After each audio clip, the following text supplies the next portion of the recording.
Great.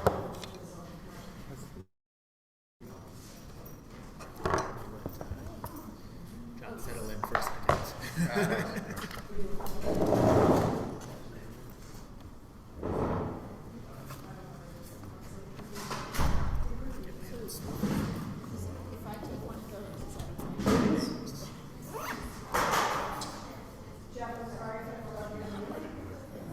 What? No, no worries. Yeah.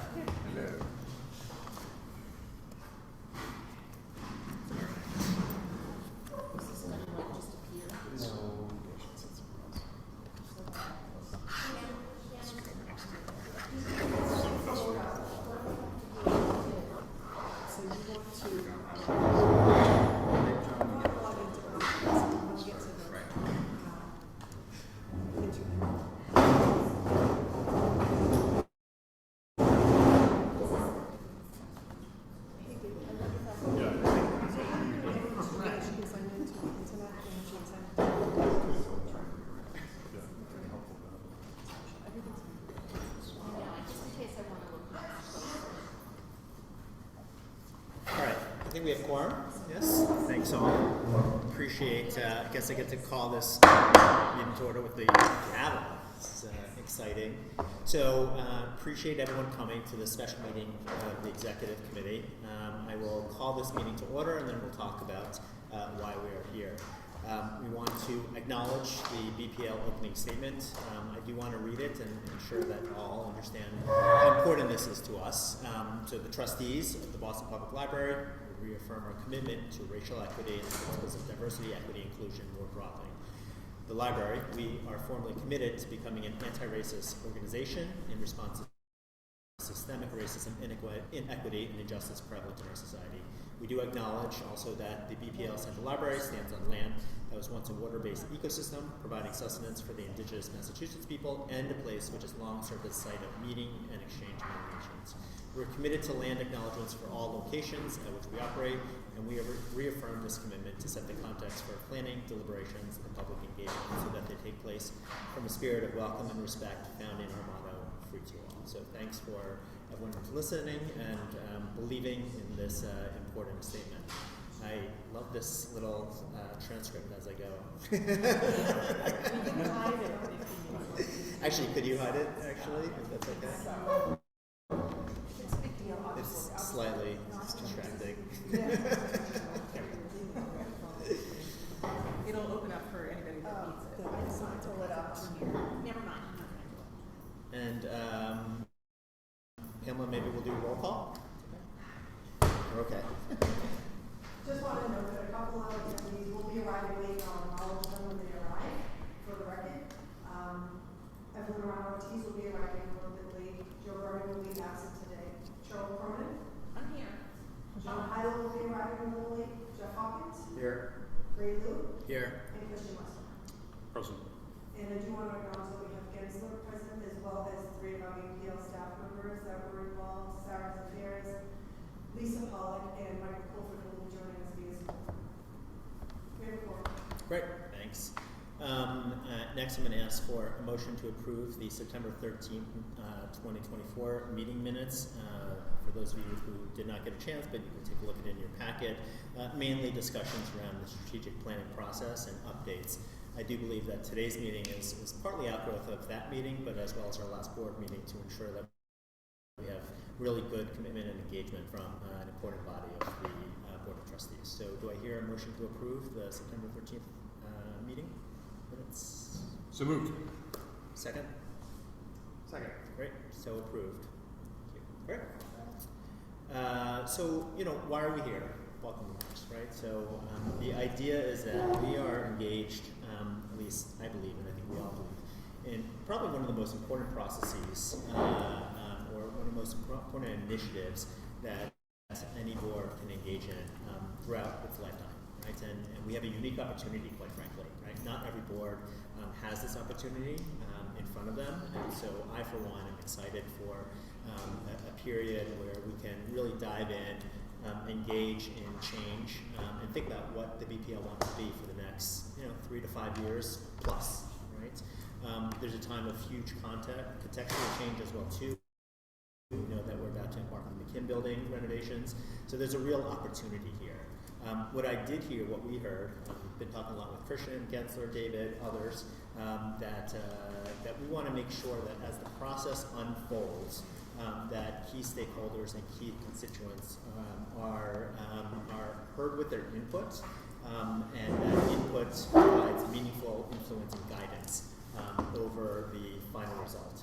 In a lot of ways, all stakeholders have an important voice in this.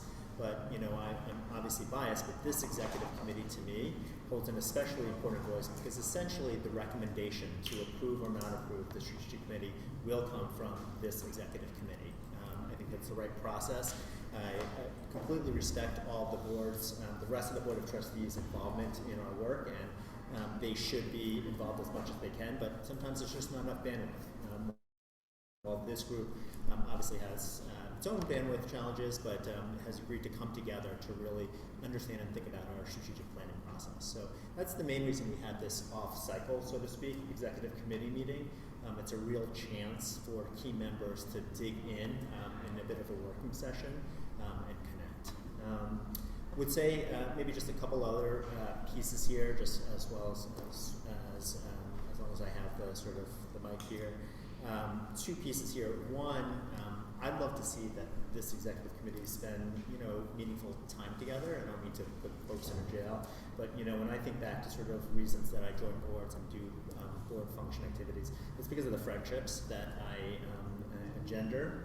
It's sort of the shared mission, and I see starting with this group, but certainly the Board of Trustees, it's an opportunity to really develop friendships and connect with colleagues that you normally would not connect with, and so you may be seeing some invites for some dinners. I think that'd be a great way of sort of just getting out of our boundaries, and hopefully folks can join. So that's a piece that I definitely look forward to in the coming year or so. I think the other piece is maybe the next agenda item. I talked a little bit about governance, if that's up. I could just jump in and say that this meeting is being recorded, and if anyone wants to sign up for public comment on the Zoom, please do so in the chat, and in the room I already acknowledged. So the next piece beyond welcome, I don't know if there's a slide on it or not, but there is. There is. So that's fine. Is just governance updates. We can talk a little bit about it, but I think why don't I let you chat a little? I mean, I'm putting you on the spot, but sure. We put this little task force together. So I think during my tenure as head of the BPL, which is now an 8-9 year cycle, and having come through COVID and beginning to think about the path forward, some of this is germane to our strategic planning work, but a realization that because we have this dual-headed identity of a public library that's also a city department as well as its own nonprofit organization, we have deep relationships with the Boston Public Library Fund and other affiliates, and from time to time the questions arise as to what is strictly the purview of BPL leadership, team, staff leadership, what is strictly the purview of the chair, what is strictly the purview of trustees, what is strictly the purview of the mayor, and whichever cabinet chief we happen to be. So recognizing that the time to perhaps look at those questions is not when you're in the middle of a point of tension or crisis, but rather when you have time to step back. And now with a still relatively new Keep chair. that going for a year. A year minimum. We both agreed this was one of the topics that was in the best interests of the library to pick up more formally.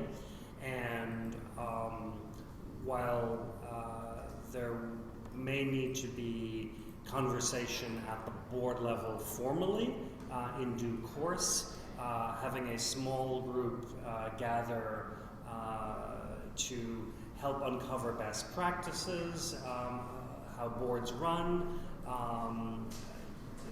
was a good initial step that we both agreed on. And Ray, not to put words in your mouth, I think bringing the executive committee up to speed on this effort today seemed like the right next step on that front. Fully with the knowledge that should any formal matter for the board to take up emerge, it would of course come to probably to the governance committee, but more properly to the executive committee, and then to the full board in due course as well. And so we're beginning that work. My personal hope is that as an institution, we will grow into leveraging our trustees and their volunteer time, all of you, as true strategic assets, and be able to get to the place where roles and responsibilities, even where they are overlapping, are clear that we'll be able to do a better job on that front. Yeah, thank you, and especially for cold calling, but because you believe in it.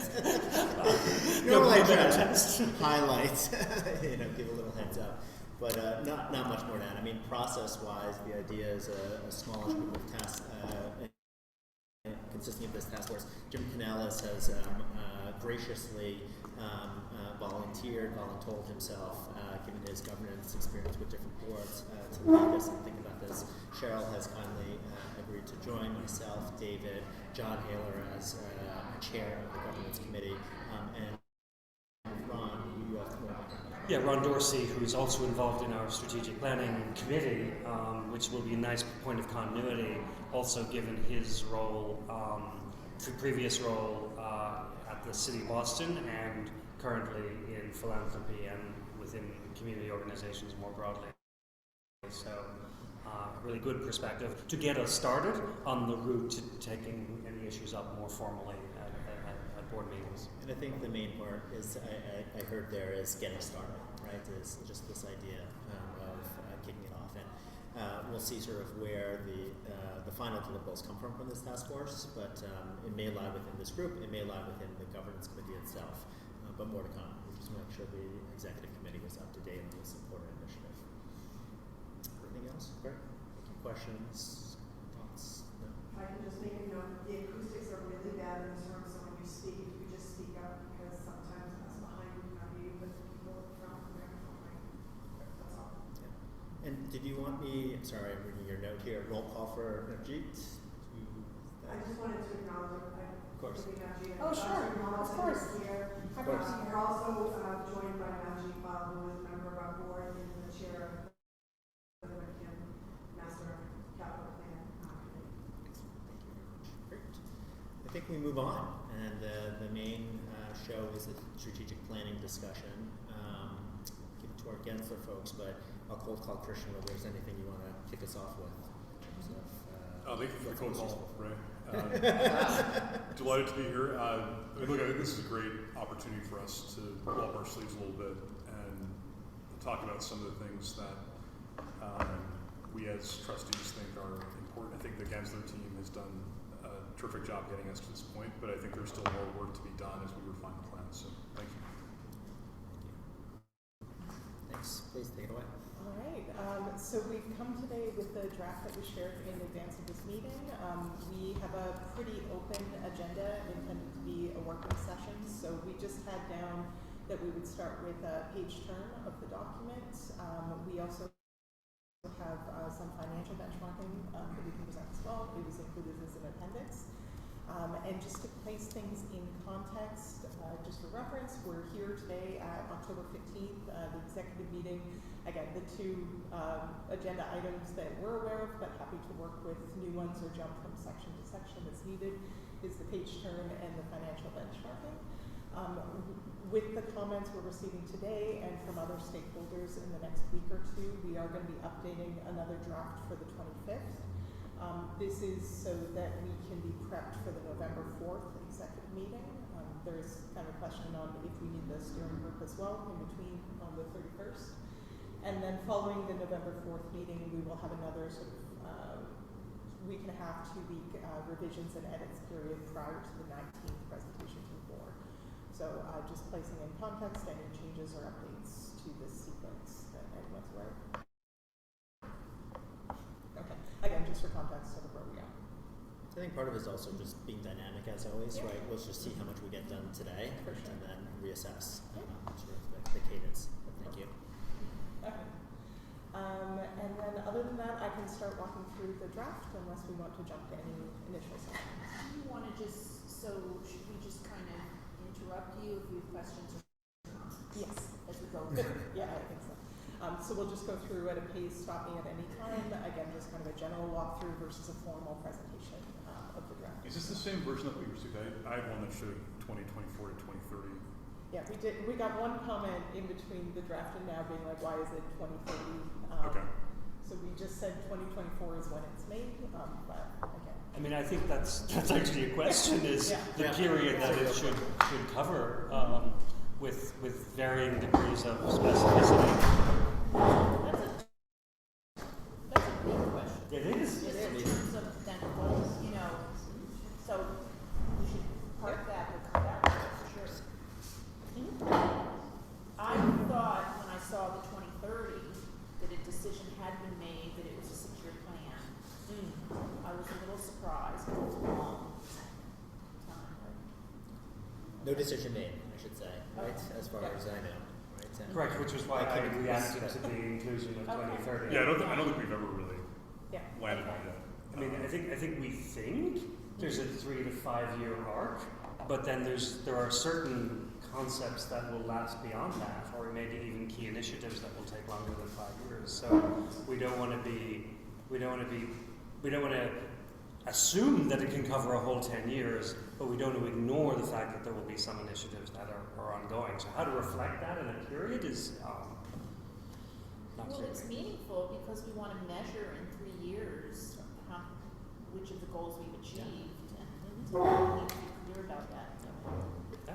How long, even if you, how long, in an ideal world, how long do you think the McKim restoration would require? Oh, a long time. I mean, in terms of the actual construction of it, or I mean, I guess to me, McKim is one of the most exciting and important parts of the plan and what we say about it.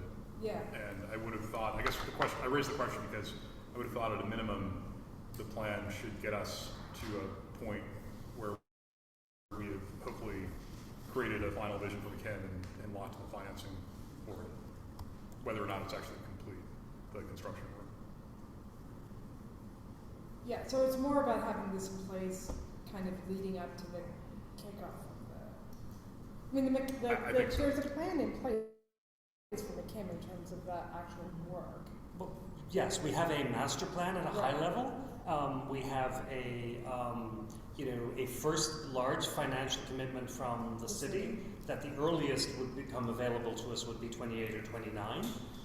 We have the fund gearing us up towards a 5-year arc. So the earliest we begin actual formal design and formal construction work is 28, 29.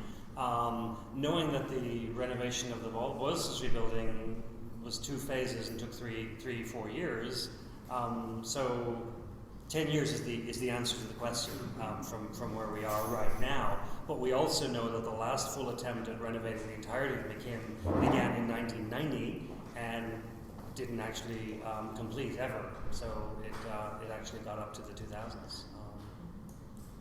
But to the extent that this is helping us think about the programming, I mean, the master plan, et cetera, is really about the physical space, much of which, or some of which, has nothing to do with programming. It's like HVAC and making sure the facade doesn't crumble on the outside and important things like that. But I think this plan is really helpful, and the reason I'm here, frankly, is to think about like how do we use the space itself to advance the strategic plan of the library. So I think the timing works out quite nicely. I mean, the Compass plan was 5 years of initiatives, but we didn't start updating it until it lasted 12 years. So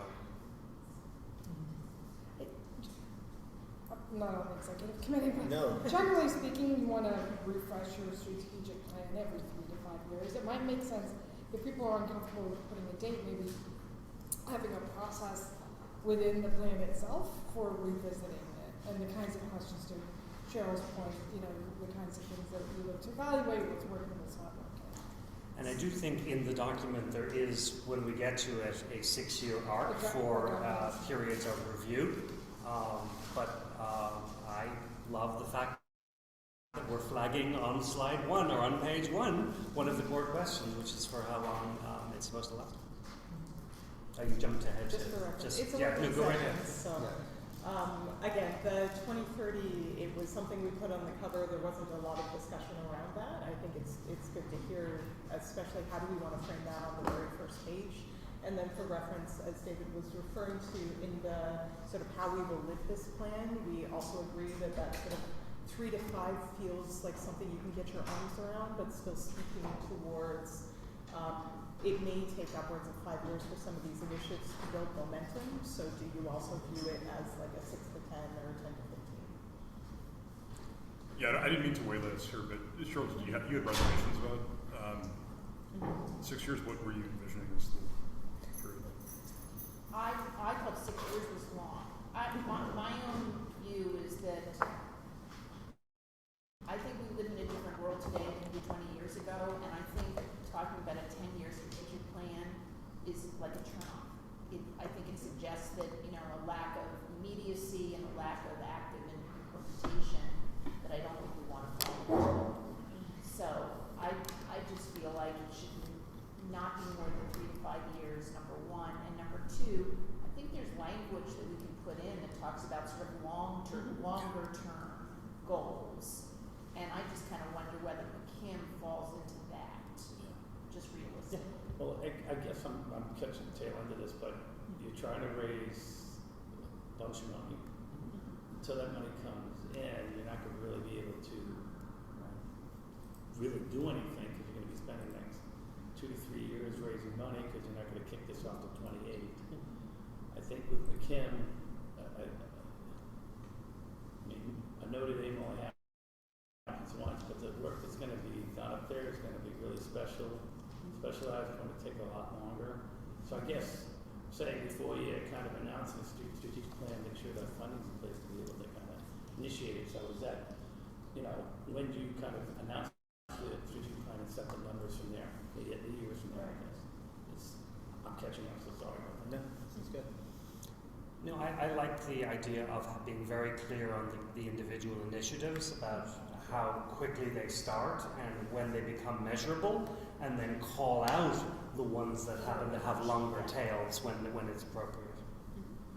I actually like at the end that you have the data on our resourcing, our employees, our square footage, and the notes that we really should be thinking about funding holistically. Right, as a representative of the fund, right, we often think about just the philanthropic world, but there's state money, there's city money. Thinking about that as the quantum that then will feed into the strategic plan. So I agree McKim is really important and a huge number, but there's lots of other stuff that needs to get funded that's going to come out of this that we should be thinking more programmatically, more holistically, less project-based.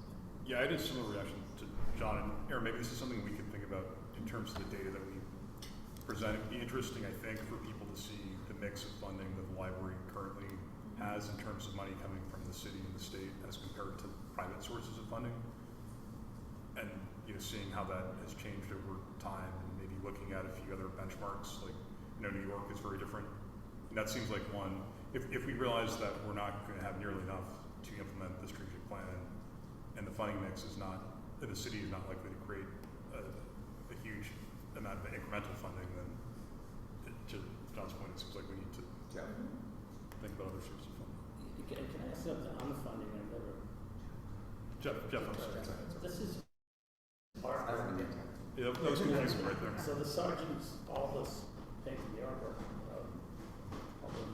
is there other types of, and this is different, I don't mean that, but have you thought of who else to approach on the renovations? Because those are, I mean, have you talked to the Museum of Fine Arts and things? Because to me, it's or whatever other foundations support, because I guess it's a Boston thing, but it's also a national treasure. So I guess what I'm saying is if you break up the strategic plan, the first portion of it, the most important part, is getting funding lined up and raising money, and then you announce your stages, or the pieces that you're doing while raising money that you don't need to raise the $200, $300, $400 million. But you have this as part of your strategic plan, so it's almost like two of them. That's all. Have we thought about it? Yes. Navjeet and we worked up an outline document of the different components, and certainly Paula and the fund have seen the different segmentation by city, by federal, by state, and by private. I do think within private, there are a number of both regional and national foundations that do support major capital and major restoration and preservation work. So this is an all hands, all fronts kind of approach, but again in the context of the larger question of, which is why I think it's very important that we have this whole resource discussion in the strategic plan about not only do we need all of those streams to support a McKim initiative, we also have to support all of the services, collections, branches at the same time. And when you add up all of those initiatives, they do speak to a much larger portfolio than current funding will support, which is actually borne out in the financial benchmarking that gets referred to. And goals and objectives is, I just think I guess you have what I would look at, you got this whole need to raise money for the renovation, but then you have this whole need to have a strategic plan in place where you're taking the library, not the building, not the structure, not all this.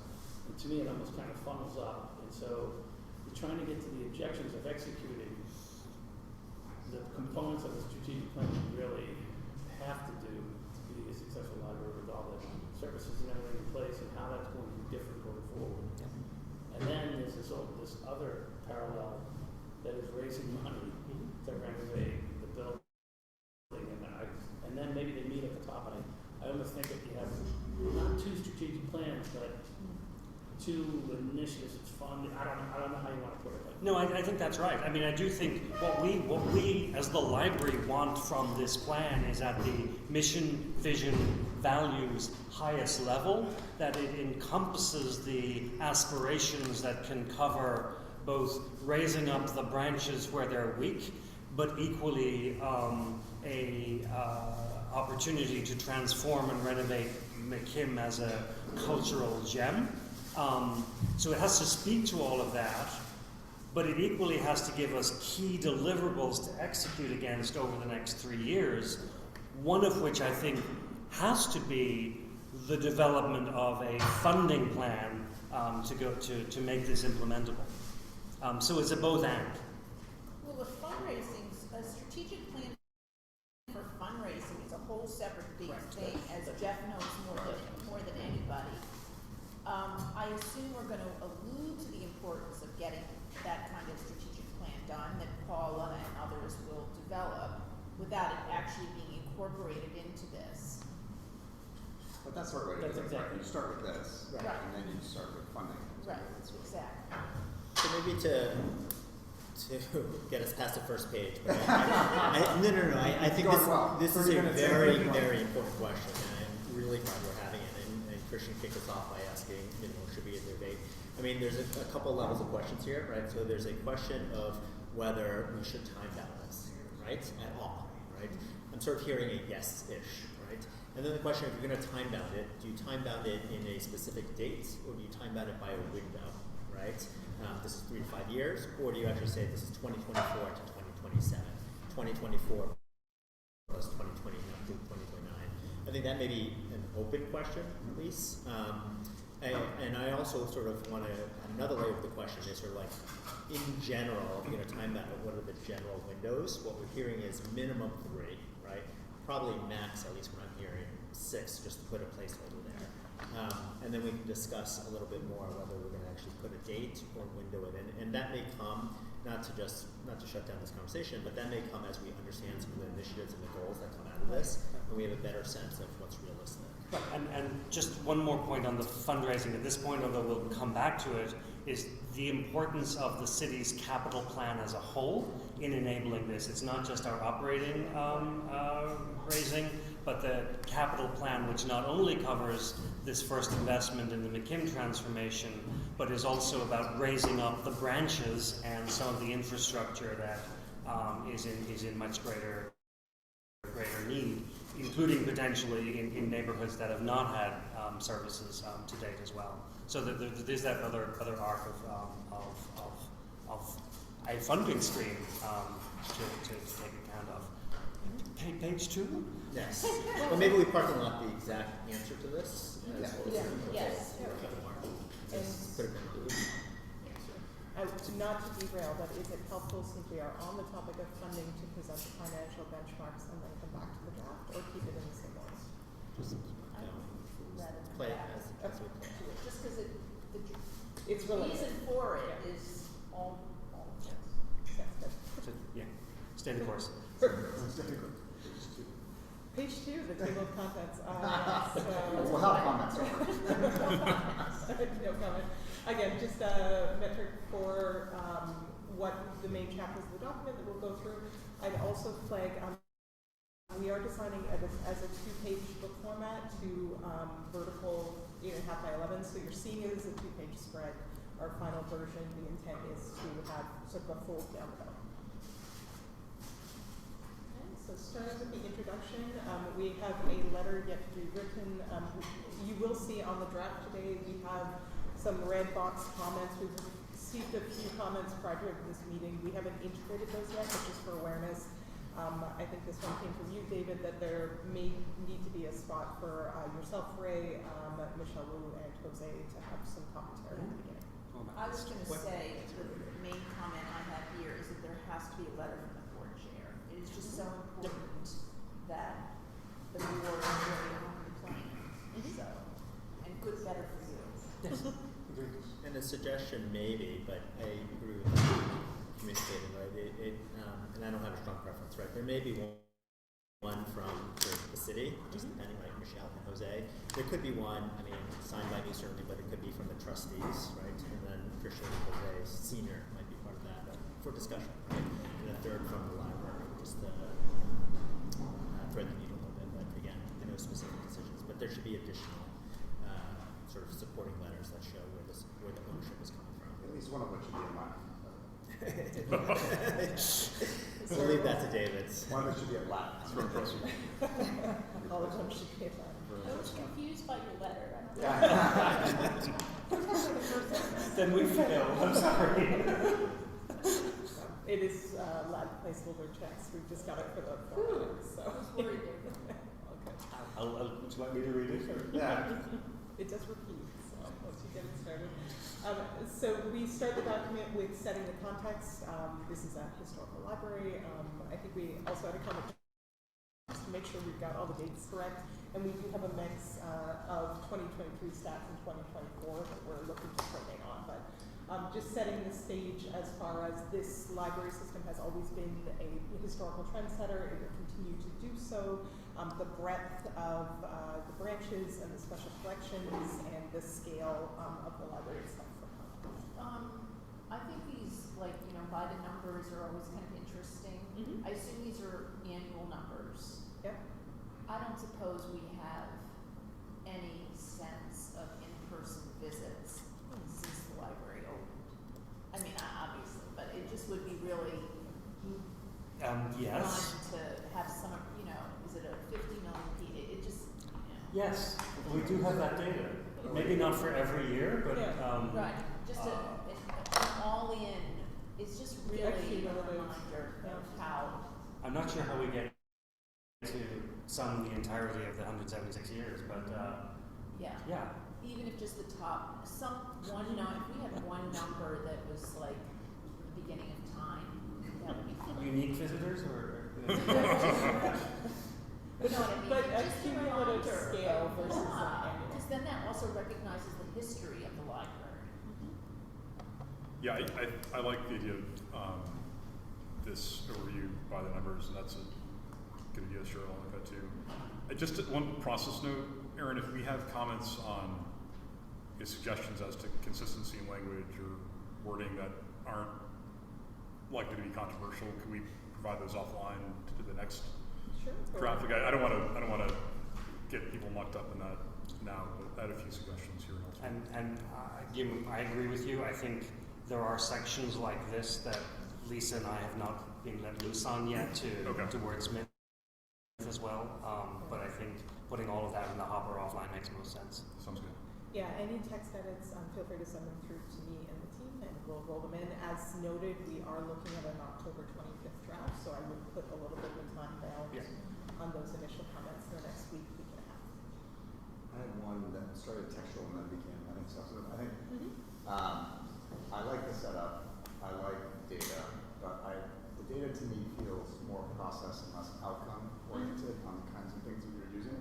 And the left side doesn't represent a lot of the services that we're providing. So I'm wondering if there's ways to do like ESL graduates or people who found a job, like other ways to make the data a little bit more more personal and less library card. That's a good comment. I mean, I think it's great to accent the special collections, but I think we say it twice and we don't highlight a lot of the other stuff that we're doing.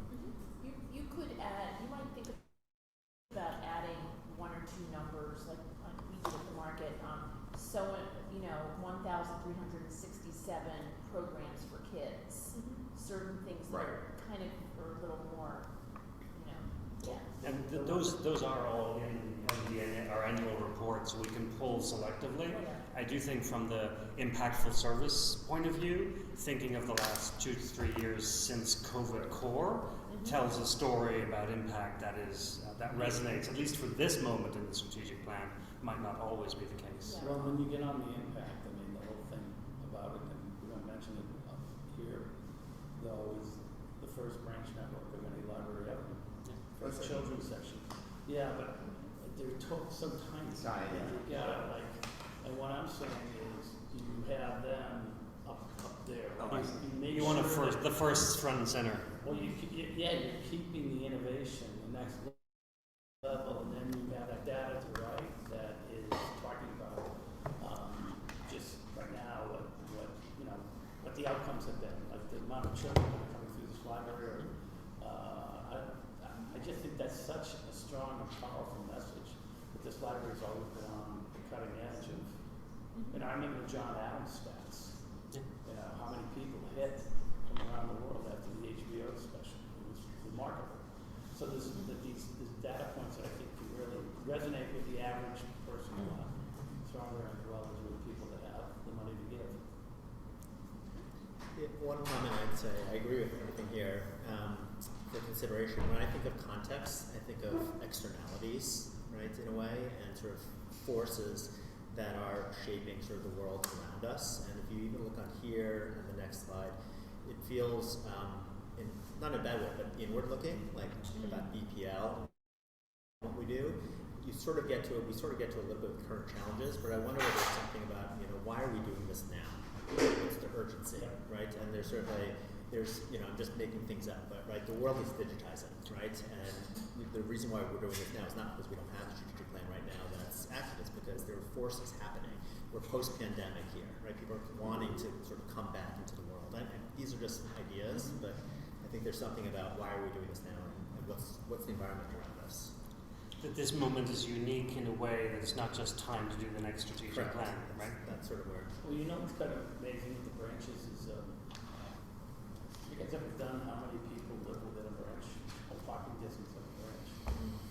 It's a little of that there. But Yeah, that's what I'm saying. Yeah, if you could, that's because, you might have, you say probably 60-70% or within, I don't know, like just. I like that comment, Ray. I mean, I think you could imagine different themes that are relevant. For example, frame community and the need to create a space or foster space for people to come together, and others that ban books and the questioning of access to information, and others going to the special collections, making the treasures in the library available and relevant to everyone. I don't know exactly how we capture that, but I like the idea of framing these issues and making the moment specific and creating some impetus for what we're doing. think what comes out a little bit here, but I think is really important is a combination of all these points, which is the reason why the library has been at the forefront of innovation is because it's always responding to the community. We have always grown and changed depending on what the community wants, and it's not a static thing. So to your point, Ray, like, look at what the library has done. Nobody predicted COVID. Nobody understood what the impact would be. Here's how the library responded, just like we've been doing for 150 years, and that's what we're going to be doing for 150 years. Mm-hmm.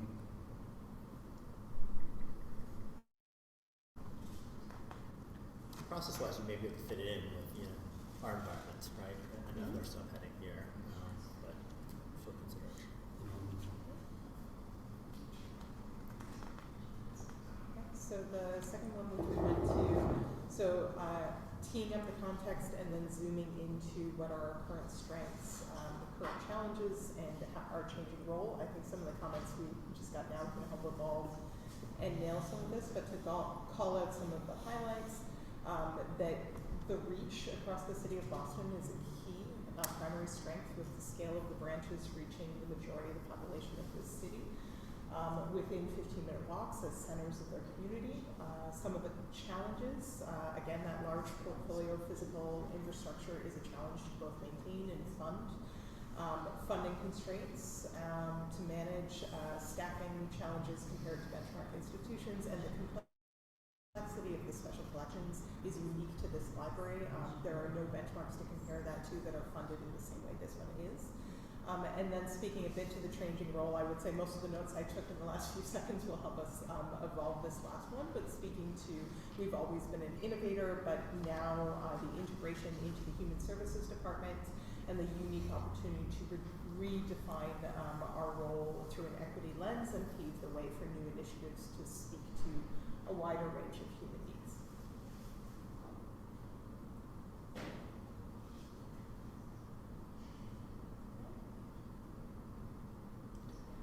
So next one, we are not quite finished all of these stats, but speaking to the process of the plan itself, this one is focused a bit more on stats than acknowledgements. We kept all of the specific names to the end of the document, but really looking at how many people were involved in the creation of this document, either live, via sessions, via surveys.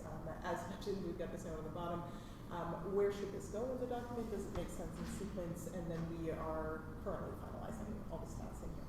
I understand the desire to have a slide on who participated because it gives the plan credibility. I do think, for example, the one input session. Right. Is that something to shout from not the it's not a good look for all kinds of reasons, and I think when you have something like that, the better way to handle it, if you want to do numbers for a lot of other things, is to then put, a more narrative thing at the bottom that says, additionally, we consulted extensively with the city of Boston, et cetera. So it's going to be one formal session, but I can count hundreds of conversations. So Cheryl, That's so basically funny. saying, what are the groups that are going to say, I never participated in this? So, Agreed. I mean, that's what you're trying to pay attention to. Your point is not something to be necessarily proud of. But I mean, even nobody should be proud of that number. I'm sorry to say. But there have been many more. It doesn't reflect the true conversation. Yeah. So, I agree with that, I'm sure, and I would hope that there'd be a lot of. But we want to manage the optics of these numbers in a way Yeah. that hits the goal that we intended, right? Agreed. We'll take that rejig. And also just similarly, like the branch tours, I could see every branch that didn't get a tour. Right, that's what I'm saying, Yeah. They never toured us, Yeah. so. And official tours versus Yeah. Aaron, where's the board and this committee meant to be captured, if at all, here? Yes, yeah. This committee, this is our number one meeting technically. The strategic planning workshops, actually that stat may be missing. Apologies. Yeah, it just has the staff notes right now, but I'll make sure the strategic planning committee sessions, the 4 sessions that we did, as well as the board meetings. Yeah, my only thing with this slide, I know I was joking a little bit, but it's true. It just begs for Bruce to say, I didn't participate. That's all. I don't know if it's necessary. Maybe it's appendix. I just think right at the start, if you approach it it's gonna be everybody that didn't get to, kind of almost like the Yeah. actual. I like putting it as an appendix, I like Yeah. that. That's all I'm concerned with, is that Yeah. it's, And- Get off the. like the unions are with the youth partners. Well, I think what this is counting as formal Gensler-led interactions, whereas the entire universe of conversations is actually much broader. So I think this is unfortunately misleading the way it That's is. what I Right, mean, that's that's the it, point. that's So exactly the it. optics aren't good around it. I mean, Yeah. why not just list This is the thinking that too. 21 organizations Yeah. and City of Boston, thank you. And all then of at the end, that. down in the footnotes, Yeah. when we're still reaching out and with additional comments and looking for people's, because I just think it creates a negative, I didn't participate, so. that's Yeah, all. so more kind of merging it with this Exactly, conversation yeah. at the end. Yeah. Yeah, okay. And in fact, I don't even think this is comprehensive of Yeah, there's- all of the other, the staff-led conversation, for example, that happened with community members across the board. So I think we can take an action item on this to represent the entire universe of work that went into this, as opposed to just the Yeah. very formal Yeah. people's.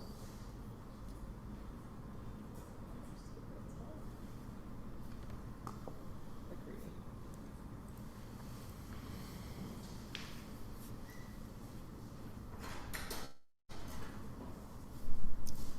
Just want to acknowledge that both John Hyler and Emily raised out from meeting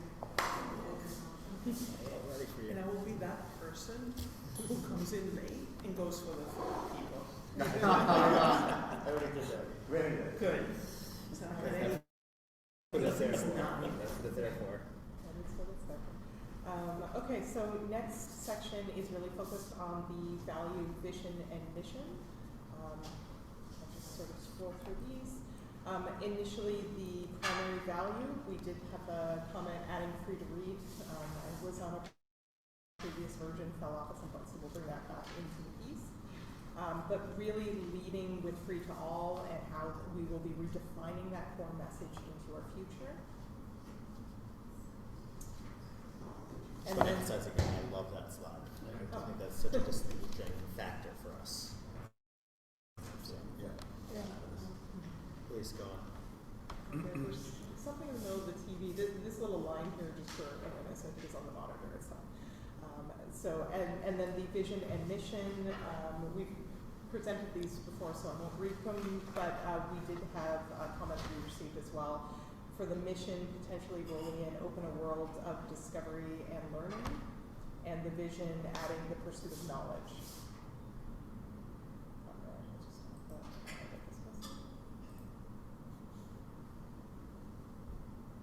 So is this the library's current vision and mission, or is this This is coming out of the proposed. strategic plan? Okay. Do we know the origin of Free for All, David, like how it ended? So it's engraved on the front of the building here, 1895, and it was part of Joshua Bates's original gift agreement that stipulated that the library, in order to receive his gift, must always have a reading room that is free and open to all. So the exact phrasing, I'm not sure of where between his gift and the inscription on the front of the building. I know we have librarians on staff who will be able to help us with that for sure. But it is rooted in that very original gift from Joshua Bates, but also not only inscribed here now on the front of the McKim building, but as we have renovated branches on the Boylston Street building, we have added it to the facade of every renovation we have done as well. Another way of unifying the system, that we may have discrete branches and discrete neighborhoods that we serve, but we are still one system throughout the city. There is something really profound about it, and is there sort of a way to highlight that history, that historical connection? It also shows up in a lot of the literature on the origins of the public library as a movement in the United States, Right, right. of which we are at the start of. Yeah. So we should take that as an action Yeah, item, I yeah. think. Yeah, something that might live well in that sort of key. But can I say though, that, sorry, can I say though that after reviewing everything, it's heavy weighted to Central. And every time there has been situations with the city and the library, it is the neighborhood that raises the flags. So generally speaking, yeah, I appreciate all the research and a lot of focus on the treasures that we have, but we need to be conscious about the neighborhood libraries, and that's, for me, it's missing, just generally speaking. Sorry. In generally or Just specifically? generally. Okay. So Just that's generally. okay. Because I hear talking about that, and that was one of the feedback that I have, that I feel that the neighborhood branches is kind of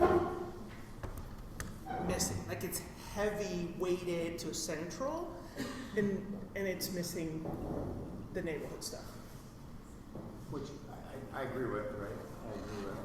And I think it's important, but it didn't until I saw page 45. I'm sorry to keep going this forward, but it was eye-opening to me to see the relative size of Central to the branches for us relative to other systems, right? And so other systems are just much more branch systems than they are Central and branches. And so I totally agree with you, but I wouldn't want to go too much the other way because I'm not saying that. we do have this central resource that is very different than anybody else. I don't disagree with that. I'm just saying it's too heavy weighted. Yeah. Jeff, related, question. Do you find in talking to potential donors that what is more persuasive? Discussion about the central library, discussion about the branches, or a combination? How does that generally go? I mean, it's funny, part of the reason why I set on the data side to be outcome oriented is because what mostly motivates our recent donors are outcomes. It's ESL training, it's job training, it's that kind of stuff is what. It's less about a physical space and more about a service. And and all of that happens everywhere. Yes. Or everywhere we can. Yeah. Okay. Good. But there are going to be people who want to do special collections, the building, for sure. Right. Just going into some of this wording, this is not time for wordsmithing, but just looking at that These ones, yes. addition, right? I'm looking at the pursuit of knowledge, not just reading that. An inclusive community propelled by curiosity, connection, and growth in the pursuit of knowledge. No, the pursuit of knowledge one was an add to Yeah. the. Oh, sorry, right. Are these backwards? They are backwards. Or How would, maybe I'm- how would which one read, I guess, just so I'm tracking? Right. No, I think maybe, I'm sorry. So the mission, open a world of discovery and learning Right. to enrich lives and elevate every community. And then the vision. And then vision was an inclusive community propelled by curiosity, connection, and growth. Connection, growth, and the pursuit of knowledge. Got it. These are ideas, not necessarily recommendations Yep. at this point. But I picked up on the knowledge and learning commentary from at least 2 meetings, specifically from 2 trustees. So wanted to find a way to see if I could include them without ruining the simplicity or without being disrespectful of the process out of which these phrases came. I only highlighted, and I'm just talking out loud more than anything else, right? I think it works. I didn't want us to be too, that's not what we're trying to say, or we're trying to say, not too narrow, right, in the pursuit of knowledge. In the pursuit of knowledge, because what we're doing also is this human services aspect, right? I think it still fits in the pursuit of knowledge, and it definitely fits in connection, right? But I just didn't want us to be purely going down the pathway of sort of research and learning, which is very important. I think the human services, what we're doing is providing knowledge, right, to folks, right? How do you ESL, 1040, right? How do you wayfind your way class? So that is still knowledge, but just for discussion. To me, I feel that I wanted to be inspired and I wasn't. And I wanted to, it looks to me, to be honest, more like an operational plan than a strategic plan. I want to be inspired and I want to be aspirational.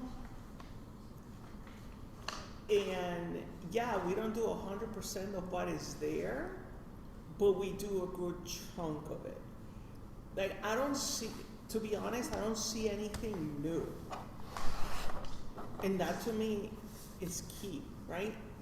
It's like, I was hoping that you all dreamt something, and I feel the dreaming is missing. And I wanted to be inspired of what the future of this place will be. And I just saw just what we did today. Like, I'm sorry, I was not inspired. You know, when the letters from you, David, or the chairman or trustees comes up, maybe that's a great opportunity to begin that inspirational type of message by having, people like Dennis Lehane waxed on about libraries and how important that was in his writing. David McCullough always talked about libraries and the beauty of them. Like, are there things that we could put, more well-known individuals or I don't like to say the term celebrity, but more people that have that status of, and so you have your letters, but then you almost have a page of just different types of people that have used the BPL throughout the years or now that would be willing to be quoted to about the vision, about the excitement of the innovation of libraries have been so critical and they're even more so today. Something along that lines that begins to set that stage of inspiration. Just a thought. I think that, one of the ways to do that is to sort of have a little bit more, I agree with Evelyn's point. I don't feel as strongly as she does about it. I'm sorry, it's probably, but I haven't okay. read anything. But it reads a little like a management plan to some extent rather than a very aspirational strategic plan. One thing we could think of doing is setting it up a little more in a more aspirational way by at the beginning, do what John said, but also we could have a few pages with some, what the library means to me. Maybe do it smart, and then you'll sprinkle it up. Yeah, which it sets the table for why this is so important. And I'll tell you, and I want to try to explain myself so I don't, and I'm sorry if I say some harsh people. Yeah, no. But that's what hunger does to you. But when I see a document that says, I think the way it's formatted is marquee, we're gonna do these things, and then this is how we're doing it. When you draft a strategic plan, at that moment, you don't know how you're gonna do it. It's things that you haven't done before, right? That's why it's strategic. Yeah, there's some things you're gonna continue doing, because there's things that are key. Like, you're gonna continue doing ESL, right? You're not gonna stop doing that. So, but then, what I was yearning for, I think that's the right word, it is what's new, what's different, what.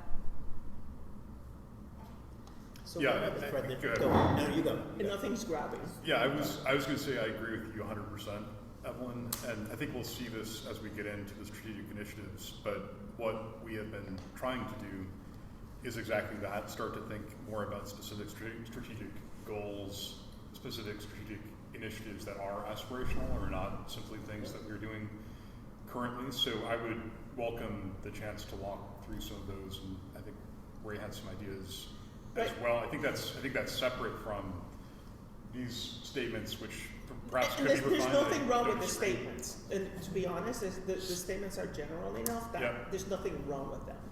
Yeah, I mean, to be on this particular slide, I'm excited about the free to all message and having that being blazoned on everything we do. I think that's much more distinctive, and maybe there's room for fun on the mission and vision. But as to your critique in terms of the need to make sure the plan is aspirational and includes new initiatives that are exciting and that are not reflective of what we're currently doing, I agree 100%. I think the balance is though, who's the plan for?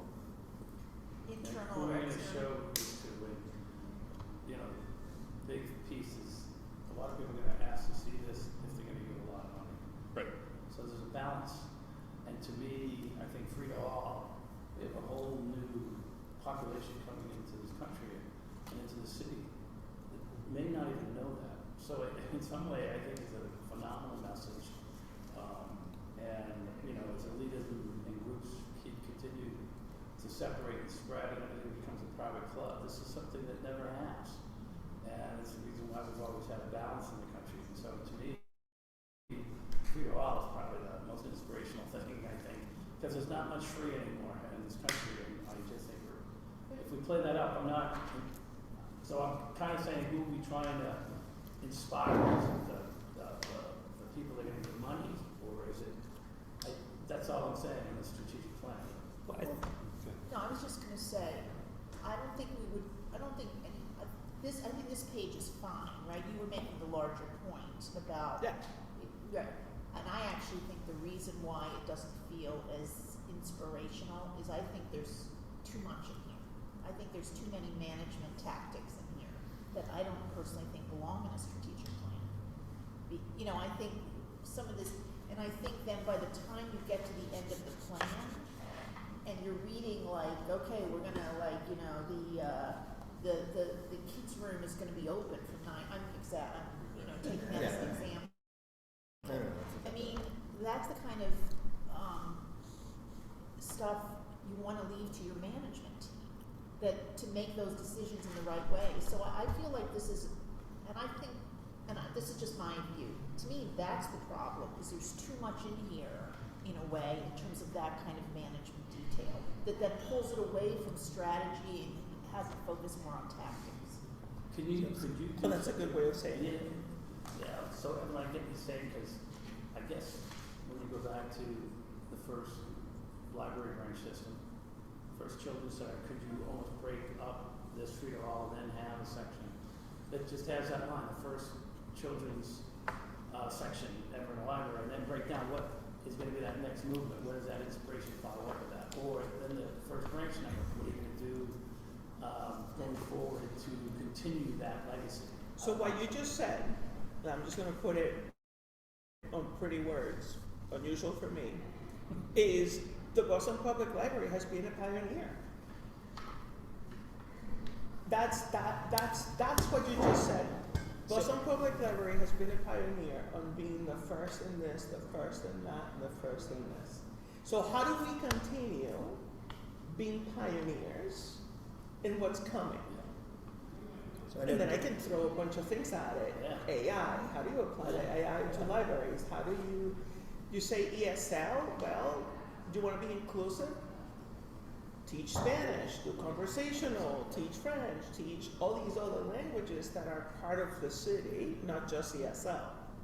And Chris, could you break that down inside the plan? Like, so you have those headings. And that's implementation to me. First branch, or like all those hits that you guys were able to handle in John Adams, most of them were electronic.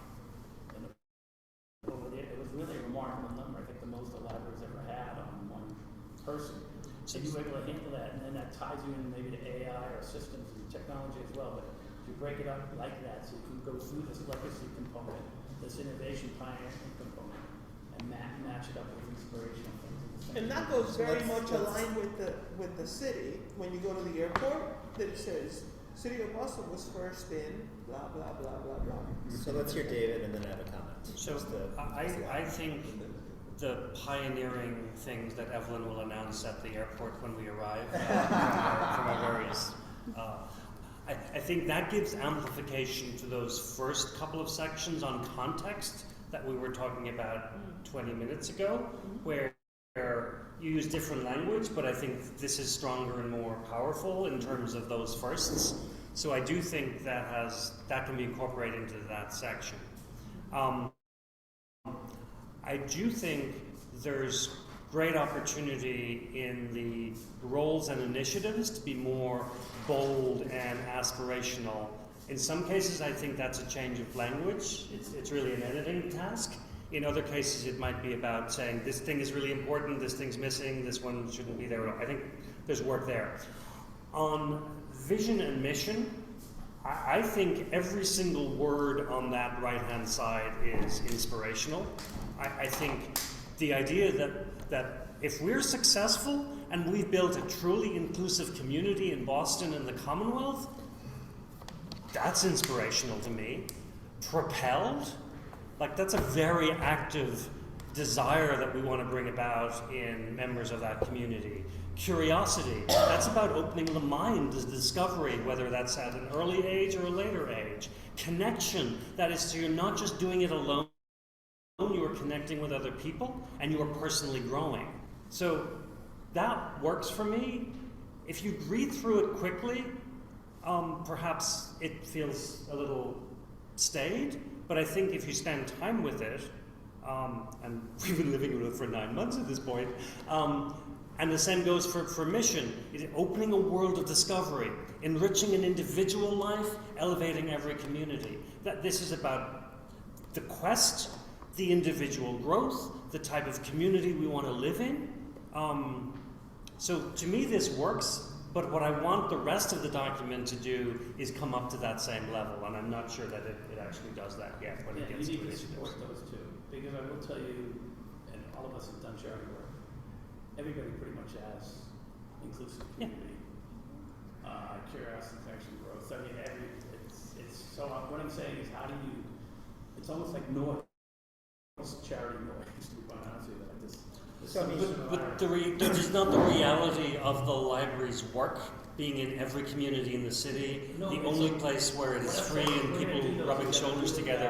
It's kind of like everyone was saying, that inspiration to say, this is, if we're going to keep the vision and mission, these are the things, and I get back to the branches, the children's section, the history of the free, all the first, people donating. I don't know, it's just, there's such a history here of being innovative, and I think those are wonderful, but inclusive community propelled by curiosity, connection, growth through our first branch network. Like that, but not here, but just in the body, have that really come out. That's what I think. We talked about this at the last meeting that was not an executive committee meeting, but was the steering, remember, whatever we did 10 days ago? And I know, and fine, people disagreed, but the way I said it, I didn't think what we were saying was connected enough to the library. We weren't targeting enough. All of John's point is right. I mean, you could read that and you would never know we were talking about a library. United Way. Yeah. So I think what. I'm not knocking that.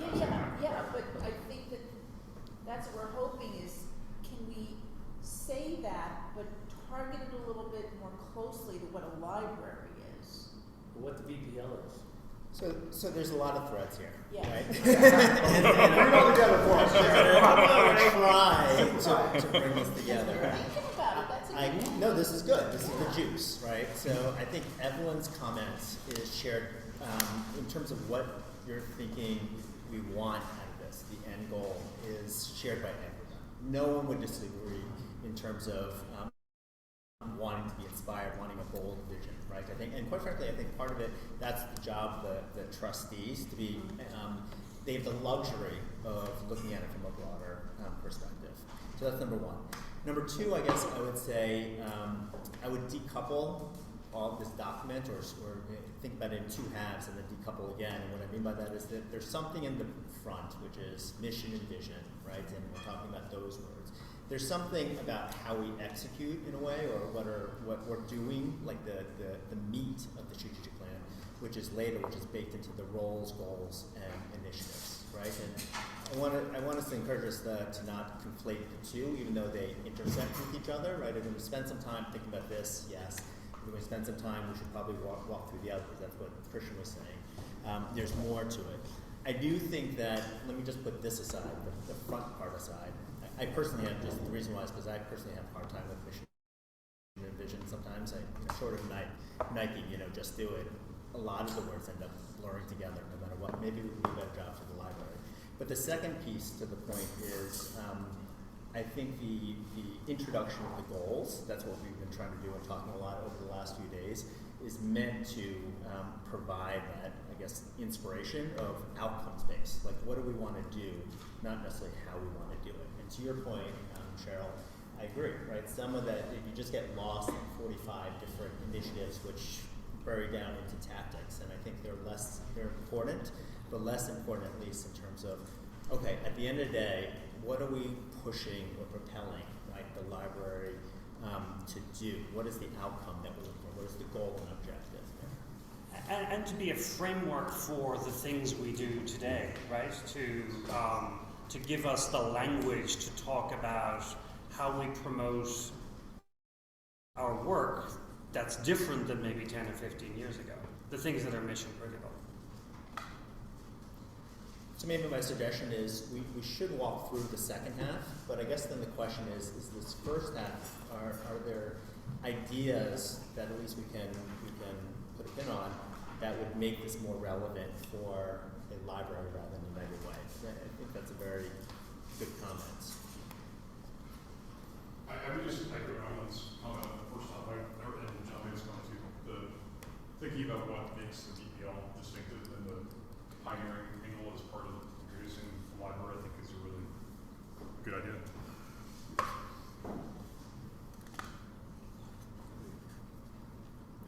And maybe also some distinctive Boston voices about what the library means to them. I thought that was another good idea. So those would be slides that sort of contextualize this, right? Correct. In the Correct. front half, so to speak. Right? Correct. And it makes it, Totally it gives you are. more of a sense of place, more of a distinctive flavor for what we are and what the DPL is. It's not just another generic nonprofit, right? Just for the record, I wanted to let the other trustees know that another trustee is just listening in on the Zoom. I offered her like, should she want to participate, Julie can, but just so you're aware. Hi, Julie. And maybe not to just keep on parking lot things, but maybe you can think back to this after we go through some of the roles and goals and initiatives. I mean, this is no different than conversations I've been part of with other library leaders around the country over the last 10 years at this point, and with members of staff here, because we know the role of the library is changing in society. It encompasses a lot more and more formally than it did years ago. And I think part of this discussion is struggling how to be quintessentially library, but at the same time understand that our role has changed. Yeah, I wrote this down, this comment from Evelyn, which I thought was really good. I think the question that you put, Evelyn, is how do we continue to be pioneering in what is coming next? I really like that question. I like how it connects to what the library has done in a pioneering way historically.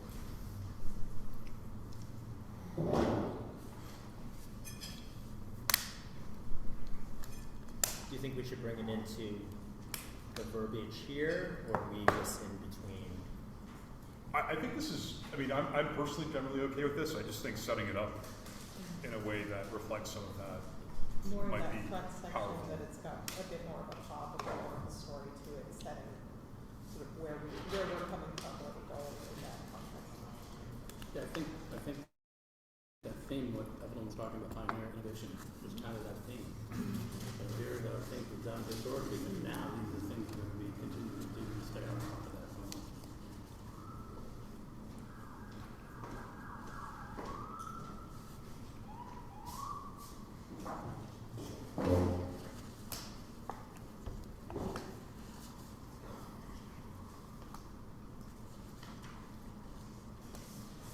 So just sort of walking into the next section, we started to zoom in the strategic roles and initiatives.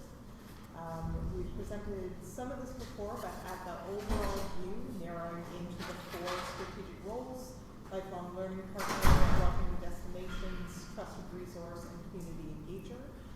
And each section kicks off by defining the role, talking a bit about what we're doing today, what are the impacts related to that, and then, as mentioned, the newer bit than previous versions that we've shown is the goals framing of the initiatives.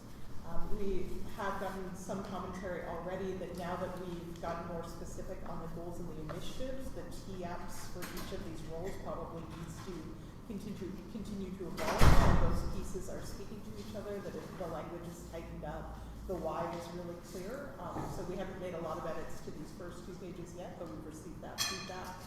And I'll pause a little bit more on this one. The red comments that you're seeing are sort of general comments we're receiving along the way. But in each of the sections, it tees up with strategic goals that are linked to a series of initiatives. Each goal also has a tied marquee initiative with it, trying to show a little bit of hierarchy within. If we're telling the story of meeting this goal, what is a marquee or call-out initiative that really speaks to that? And then what are some of the initiatives that may be a little bit more of an enabler or something we're continuing to do? Yeah, and I think just to set the stage a little bit, I think this is a work in process. The designation of marquee initiatives does not reflect, I think, anyone's input, maybe other than the Gensler their team. I think there's a broader discussion to be had around what are the ambitious goals that we have and what do we want to amplify. But our effort, our desire was to have some clearer goals, as Ray noted, that could be measured against, and then to have at least a few strategic initiatives that we're really excited about. We think we can talk to donors about at the city level. And if it's helpful at any point, we have, just for today's discussion, we do have one slide that shows all the goals at a glance, if we need to come back to that as well. Like it's easier to review them together.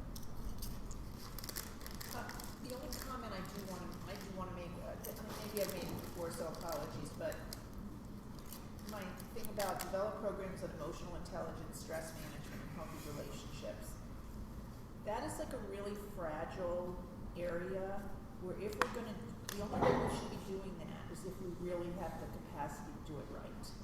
Otherwise, it's not like teaching, it's not like teaching someone a language or teaching someone math skills. It is much more, particularly if it's done badly, the result can be tragic.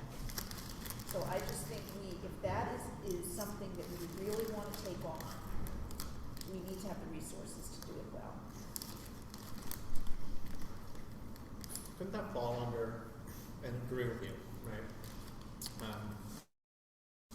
As we talk about wanting to be bold and inspirational, right?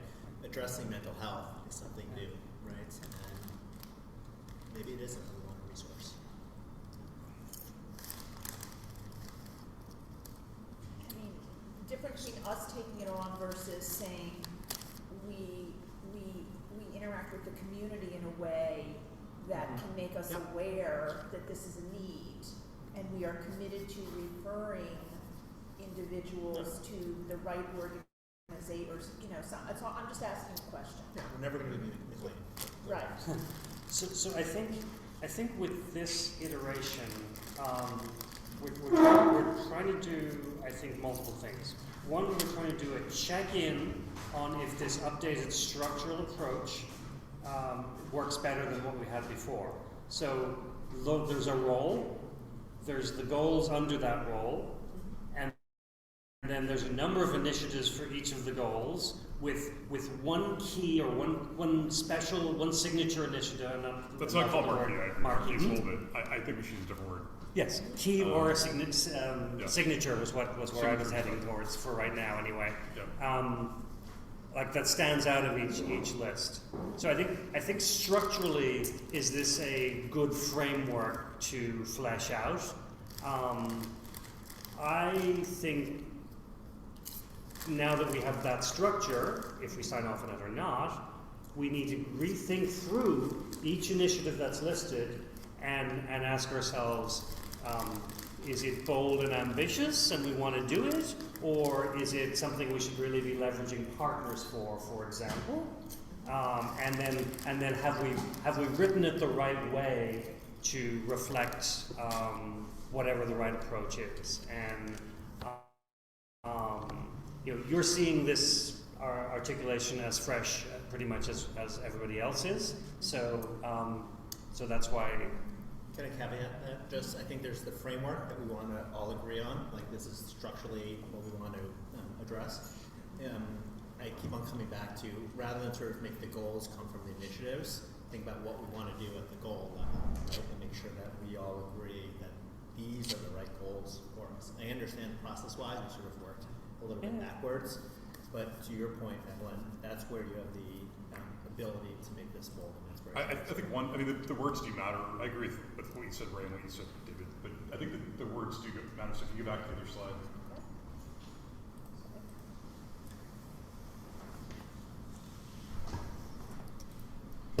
Well, I think the words are different. So here are the goals. So I'm looking at lifelong research partner. I caught up with you. Yeah, that strategic goal says make the BPL destination for families seeking enriching education and fun activities for young children. We already do that. I don't find that compelling at all or ambitious. I think the language in the other version was more of what I would expect to be an ambitious, relevant goal. I think the language there was make the BPL the city's first destination for families seeking enriching activities for young children or something to that effect. Apologies, they don't. No, it's okay. But I think the framework, to me, it's an improvement, but I also think we need to make sure that the goals are actually not just descriptive of what we're currently doing, but ambitious. What do we want to do? Is there a tension in that between describing something that's so core to our identity that it should be front and center versus something that is a future iteration that goes above and beyond that? Well, I guess if we're like this is just again to take this one, make the BPL a destination for families seeking enriching educational and fun activities. But isn't that what we already are doing? Is that just a description of what the? I think we could do better at that in some places. Some places we do very well, other places we do not.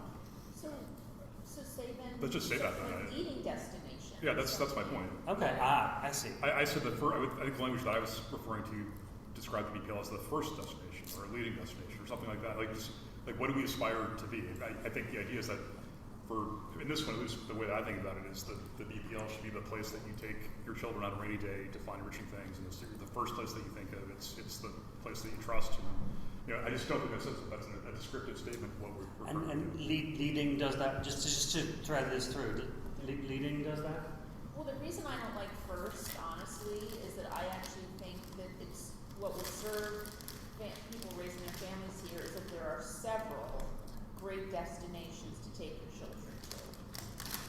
I think that's better and more in service to the. I know that from our perspective, we would love to be the leading one, but I'm not sure. Parks and schools might have something to say to this as well, by the way. But there are leading. lots of other great. There are other great. Picture. So I would just say, and I don't think we want to be that. We can, because we have partners who are also doing these other wonderful. So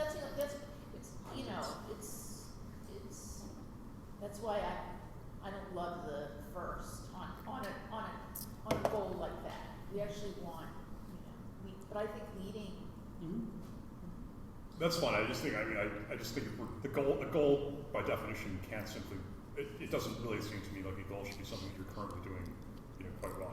We should make it clear we want to be doing it better and more of it, and maybe in a different way than what we've been doing. That's what we're saying, right? Yeah, I agree with that. Yeah, city-wide.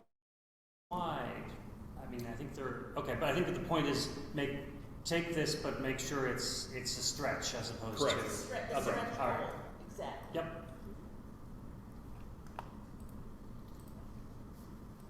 And you could do that with all of them. Yeah, and again, given that this is the first iteration of these goals for this role, because there are now, in this case, in this example, 3 columns, are those all of the goals that enable us to be a lifelong learning and research partner? Not sure. Some of this is wording.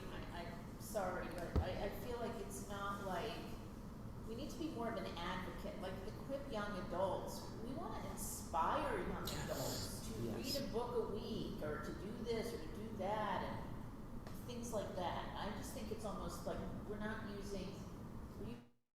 using language that's too cautious.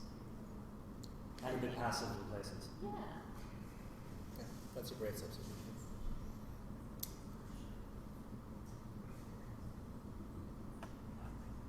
To your point or your question, this is together comprehensive, essentially, is it is, right? Of everything we want to do under this role. there's something about destination for families, there's something about young adults, and there seems to be something about younger generation, and there's something about adults, I guess. That's the distinction here.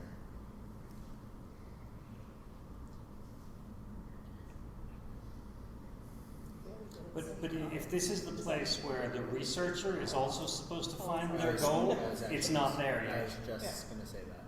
Right. I was looking down the last column to see whether research was anything there. But it's, yeah, I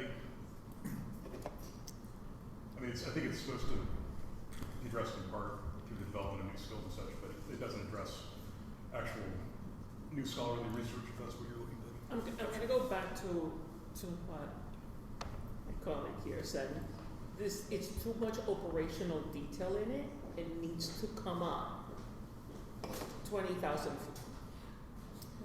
Well, you go. No, you go. No. I was just going to say, at the goal level, is that too detailed? I don't think that's too detailed, the goal level. But there's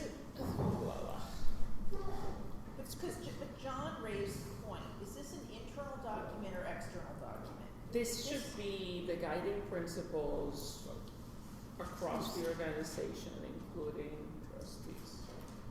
So, right.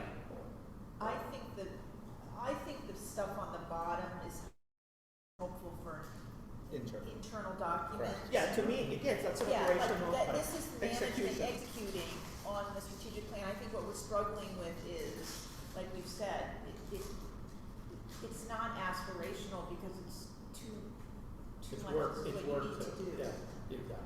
But it's also supposed to tell us what we're supposed to be doing for the next 5 years, is it not? Well, So it has to do both. It has to be inspirational and high level at the goals level, but then in the initiatives it has to give us guidance to be able to map the efforts of the institution. Is like, yeah. no? I'm putting my parent hat, right? And to me, you're splitting hairs. When you look at column 1 and 2, you know, you're teasing. It's too detailed. It's like, why are you teasing out young children out of young adults when at the end of the day, it's about enriching, curiosity. That's part of what's happening across the page, right? You're going young Yeah, but children, it's- young adults, older adults, lifelong learning, right? I think that was the intent, is to show the life cycle, if you will, of how people are using the library. And I do think that is important, but I think we just keep coming back to this fundamental tension of, is this an inspirational 5-page document, or is this a 40-page blueprint document? Right. And for me, the answer is yes. Thank you for committing. I do think it needs to do both. Erin, could you give us a little context for where the goal language came out of? Because I'm just want to try and help us understand, are we reacting to the language choice or reacting to the structure? No, I mean, the structure, because the structure, the way it's happening, it's like you have a goal and then you're sort of teasing it out at the bottom. Mm-hmm. So that's not what I'm talking about. Although there's plenty that I can say about the bottom, but I'm here in the top first. Yeah, but I want to know where the language came from in order to understand how to react to it. Oh, so where did it come I from? can tell you the DNA of the language. So initially, in prior versions of this, we had the massive list of 40 initiatives that were vaguely sorted by the strategic role. It lacked hierarchy. It was harder to tell sort of like what was something we should do right away, items that really embody the roles. So the idea of introducing the goals between that, so that this is the role we want to live, these are the big goals, and we have updated the later slides, so I can do them all at a glance, which I think will be helpful. Just bear with me for a moment. Oh, good, I'm hiding behind Christian. Yeah. That's a big face. That's a big Christian face. All good, Duck that was down. me shuffling along. So we did update the background, apologies. There's been a lot of versions of what these goals could be in the last week or two. A lot of shuffling of the initiatives as far as what are the patterns we're seeing within the initiatives that tie best to our strategic roles. So what you're seeing across the board within lifelong learning and research partner, it was really that focus, as you mentioned, on that life cycle of development. So we recognize the critical role that we play for activities and programming for young children and preschool, that middle young adults and transitioning to adulthood, and then that true idea of lifelong continuous growth ended up being sort of the patterns within that role of the initiatives as they were grouping together.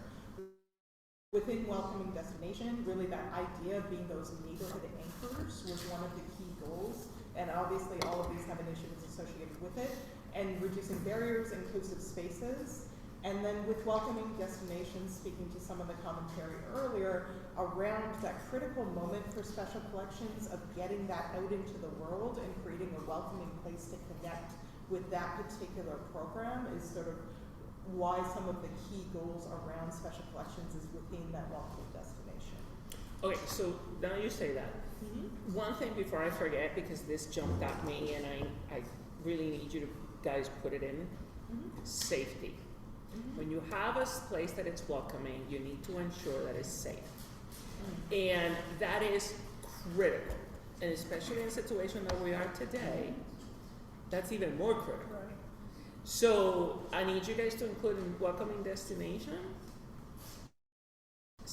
safety. Yeah, I think I agree, and I think a subset of us have been discussing, we invest in security to ensure that staff and patrons feel safe and comfortable at all times, partner with neighbors and city leadership to ensure that outdoor and library adjacent areas are safe, clean, and inviting.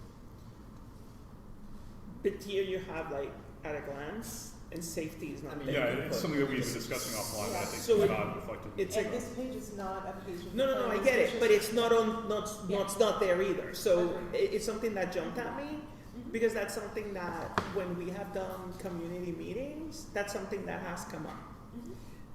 And I can tell you from my own kids who are now adults, you know, the library from a children's and teen perspective does a really good job at keeping them safe. And that as a parent is really important, because the library after school, it's a daycare. The kids' parents are working, the kids have nowhere to go, and they come to the library. So safety for the kids is important. So having safety in mind and saying it, it's important. And I'll tell you a quick story. At the teen, my son used to work in the teen space here, and if there were adults in there, the librarians would just kick them out in a second.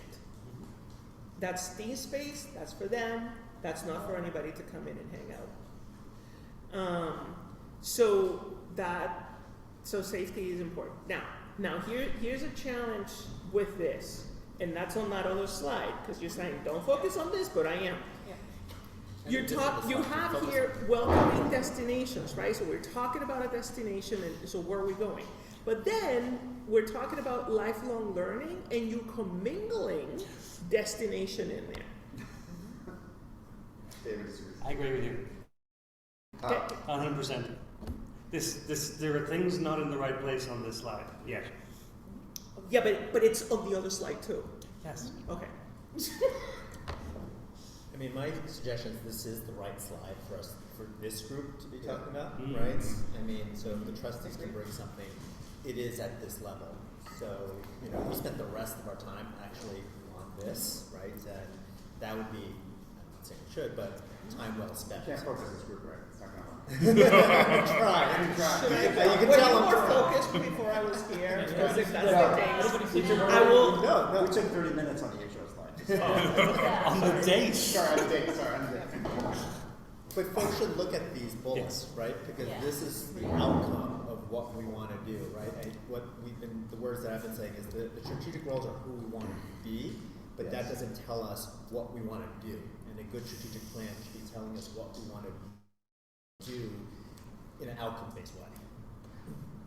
Why do we, so can we just throw some questions, Yeah. comments in the mix? When we say in the first column, become a lifelong learning partner for adults, I always think that the way you want to make the library a part of a person's life for the rest of their lives. Yes.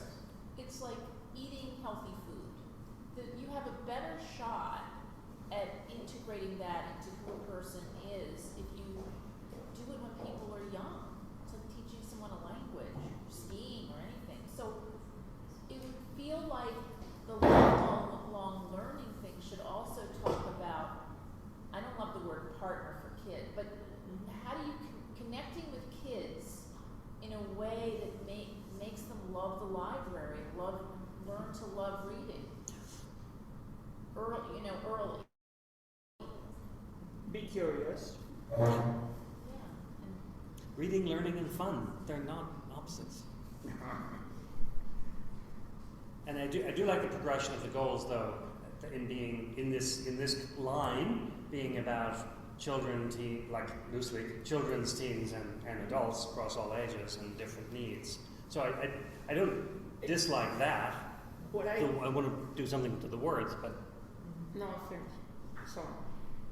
That's just like I just exploded my brain. as long as we keep smiling at each other. That will continue. This is something that I said in the prior meeting that is so important. And I have my 27-year-old at my house this weekend. And I'm gonna say it again. I call it information triangulation. And that is the love for information. Right? And actually, I'm gonna highly recommend Revenge of the Tipping Point, which is the guest speaker for the Boston Book Festival, phenomenal, which makes this point even more. So it's about not just taking I'm gonna call it, this is what I used to say to my kids, take the headlines. You need to go beyond the headlines. You need to triangulate the information. Not just take whatever people say. So, go deeper, right? So that is, to me, that's going beyond the love of learning. That is about being curious. Because that's the only way that you can combat misinformation, right? So how do we incorporate that? Because that's true at any age, right? And that it's about lifelong learning and research that's really tied into that. I think I agree with you, Evelyn. I think that's one of the key components of what the trusted resource role is meant to be.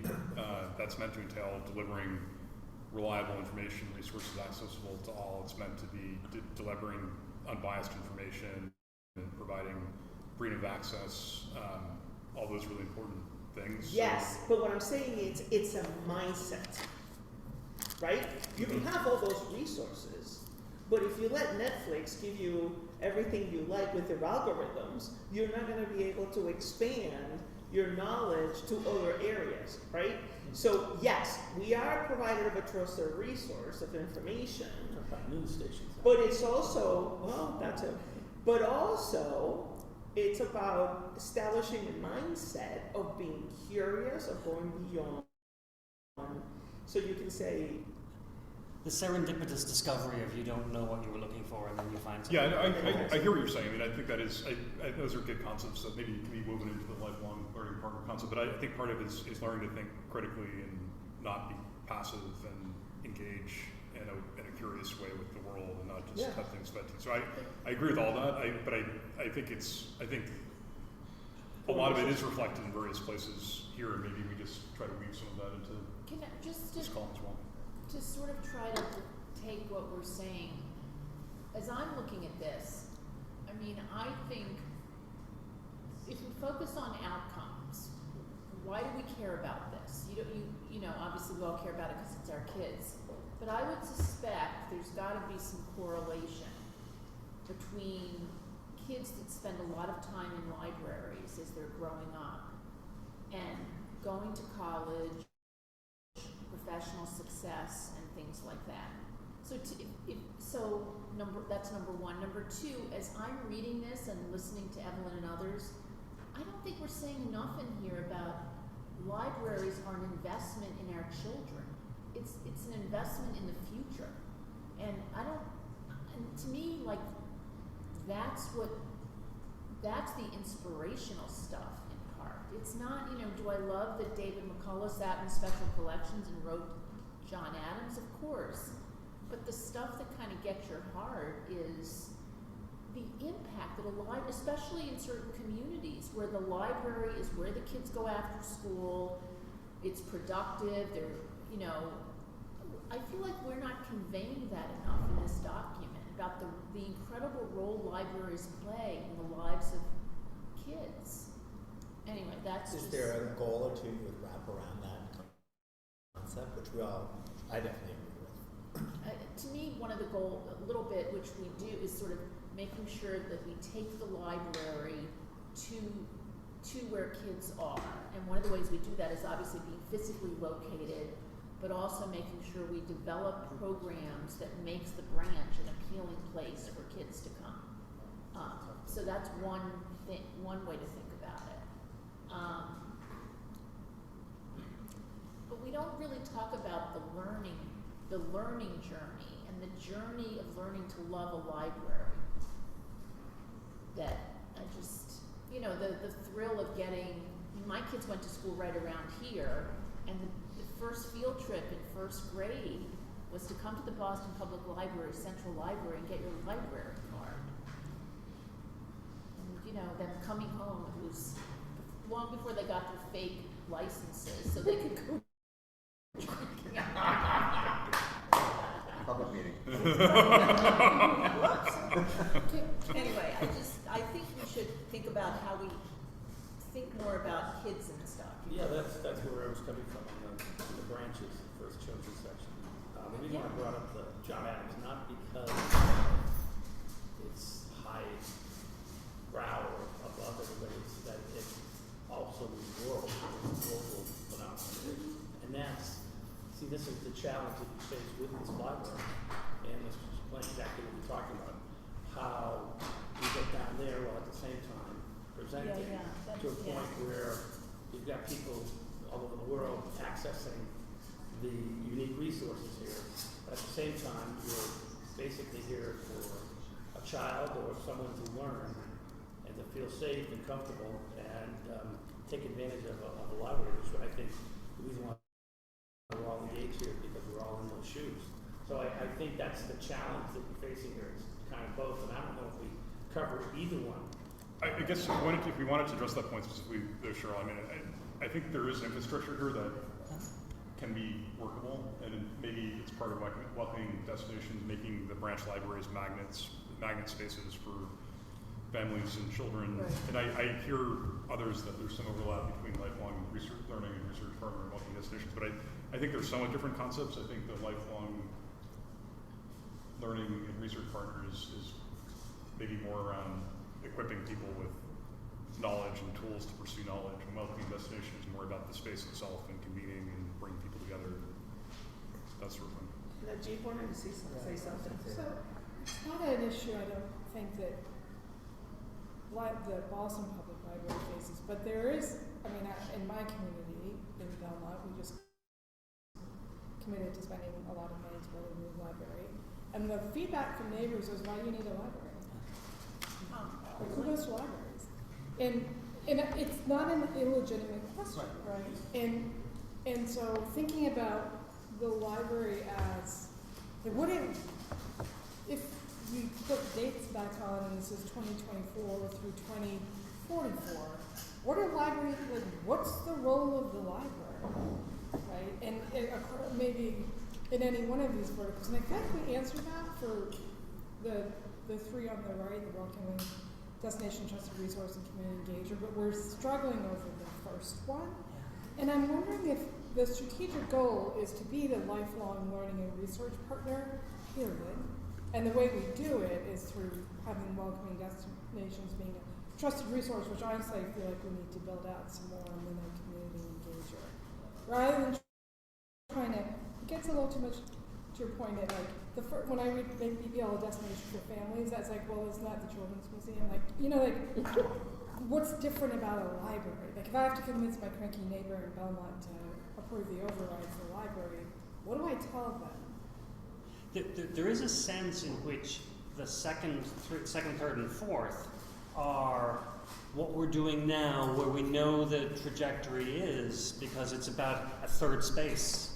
It is about the physical space itself becomes part of the mission. The trusted resources captures the newer, more impactful social work, ESOL, skills empowerment kind of things that are services. Community engager is much more about in the community, with the community, to the community, for the community, in a way that, so those three feel very now, I mean, we've always done a little of them, right? But it's now and future oriented. The lifelong learning research partner, lifelong learning research and fun partner is like the what do you actually do? You read, you take out books, you gain access to information, you might work on a project. And that's close to what I think we would have described as the core mission of libraries 20, 30, 40, 50 years ago. But we're all of that now. And yet they're not the same. And some of them are more future oriented and others are what we've always done and probably will always do a little of. More of it might be mediated digitally than physically, honestly. That's where I'm coming from. What's the existence? This is a really good point you brought up. What is a library in 2030? Yeah. There's a book for that. When was the last time you saw a kid at a dinner table at any restaurant with a book? My daughter does, but that's really unusual. You see them almost all with devices, tablets. I don't care who you are, and the use of libraries and how do you want to still participate with kids. Now there could be kids reading books on their tablets. I don't know. You know, I'm just saying. But what I'm saying though, that there's a transformation going on.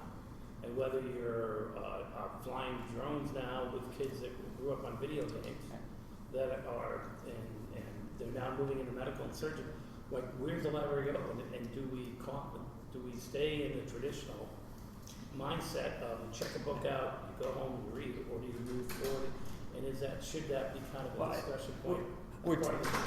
We're definitely in a both and moment. Right. I think it lasts about at least another 5 to 10 years. Whether it lasts 20 or 30, no one has the visibility to be able to tell you that. I do think if you're writing the T, now you're more likely to see a young person with a book than you are a physical book turning pages, one of those, than necessarily a tablet. Whereas 3, 4, 5, 7 years ago, we were starting to see a bigger move. So I think there's a balance moment going, but I don't know how long that persists.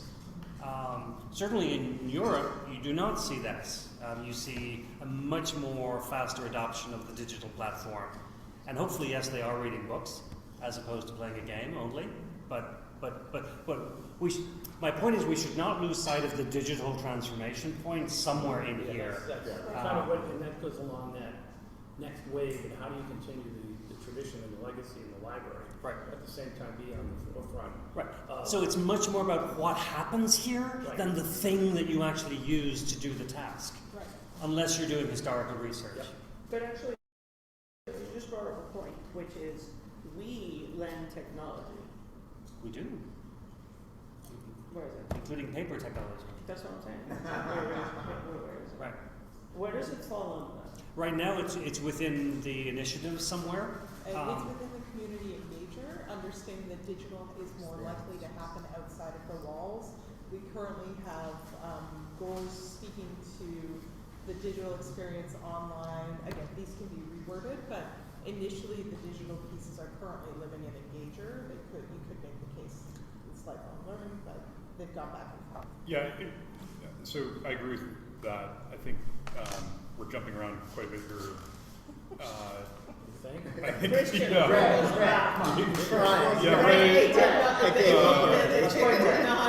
Maybe Ray could help tell us where to go.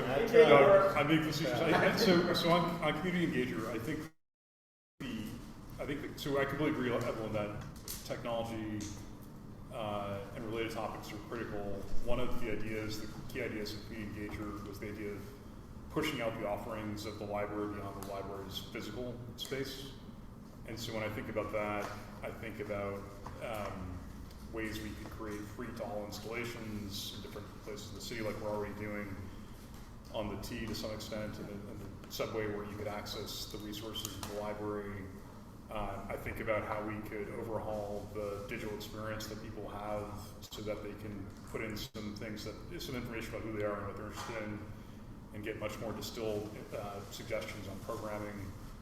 So yes, I think that is reflected here in some ways in the strategic initiatives that are outlined. Did we do any focus groups with teenagers?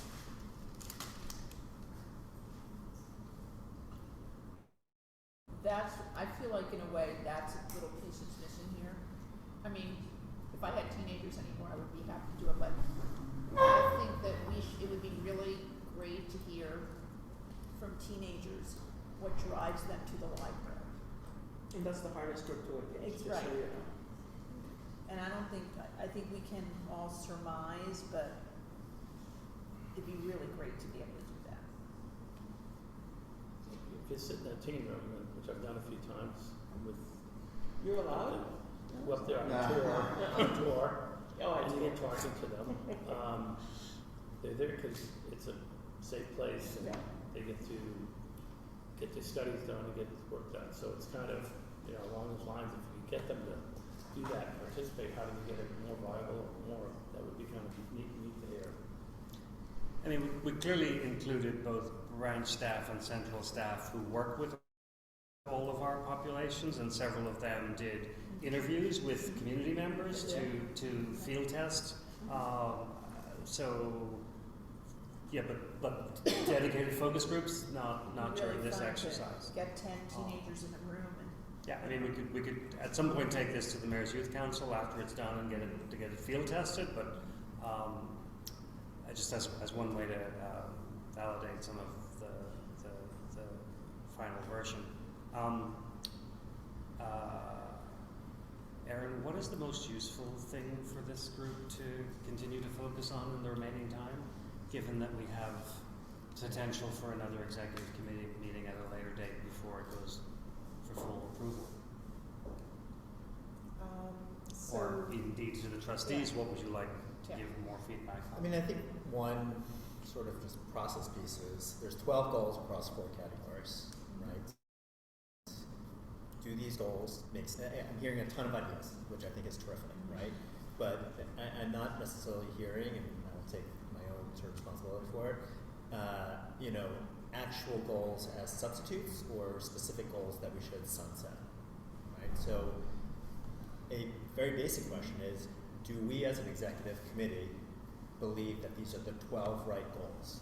And if there's specific ones that we don't believe, then cut them out. If there's things that are missing, then say the words and, make a goal. Well, I mean, I guess one thing I would say is I don't think there are enough goals specifically attached to kids and teenagers, older kids and teenagers, because I don't, there's a second on the left, equip young adults, but I think there needs to be a couple of goals related to a deeper connection with kids and teenagers so that the library becomes a part of their lives forever.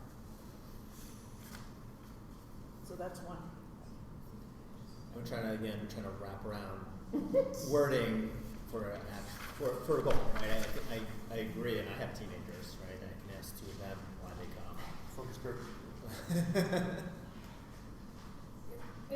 So that's just another thing. Yeah. It's also a partnership with like the Boston Public Schools, or when I've been in Bates a few times, there are so many college students in there, right? And so, how do we talk about partnering with colleges in the area? All 37 of them. Yeah, but they make amazing use of the space here. So. Well, I think these are relevant. Another thing that we were kicking around with a separate group was the concept of attracting new patrons of all age levels by developing services and offerings that appeal to people eager to build a deeper sense of community, transforming the central library and the branch libraries into top destinations to meet friends and neighbors by reimagining existing restaurant and other common spaces, making the library the public forum in the city of Boston, reimagining the library's public spaces, like the Newsfeed Cafe and the Courtyard McKim with ambitious expanded programming that encompasses world-class lectures, debates, concerts, developing new seasonal library park pedestrian zones, including as part of newly revitalized Copley Square, exploring opportunities to co-develop outdoor cafes and restaurants. These are all sort of under the welcoming destination rubric. So I don't know if that addresses entirely the focus that you were mentioning, Cheryl, which I like, but there are various things we were thinking about. I feel like we have a mixture of goal language, initiative language, and tactic language in Discussions. in the discussion, Sorry for calling John. and Good seeing you. Thanks, Jeff. which is fine, but we have to vet and decide and so yeah. So your question was about goals, about the 12 goals.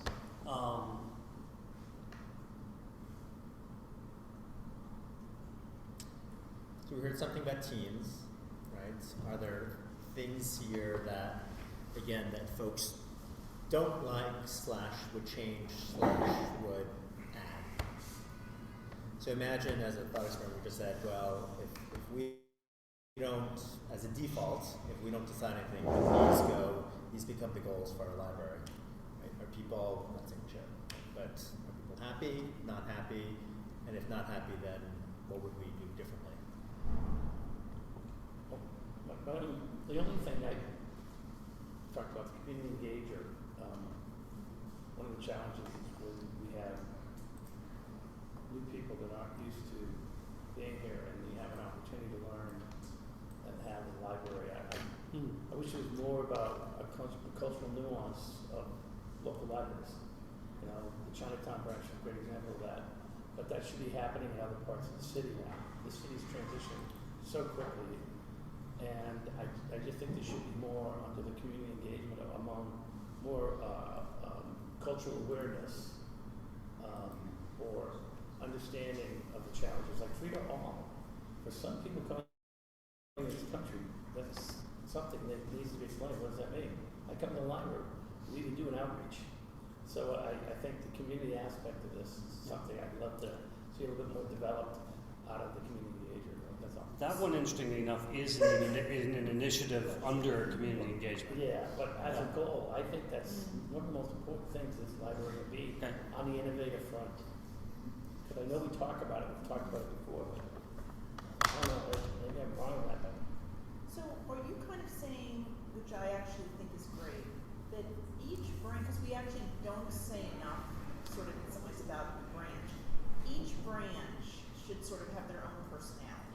yeah, That's it should have its own- reflective of the neighborhood in which they sit.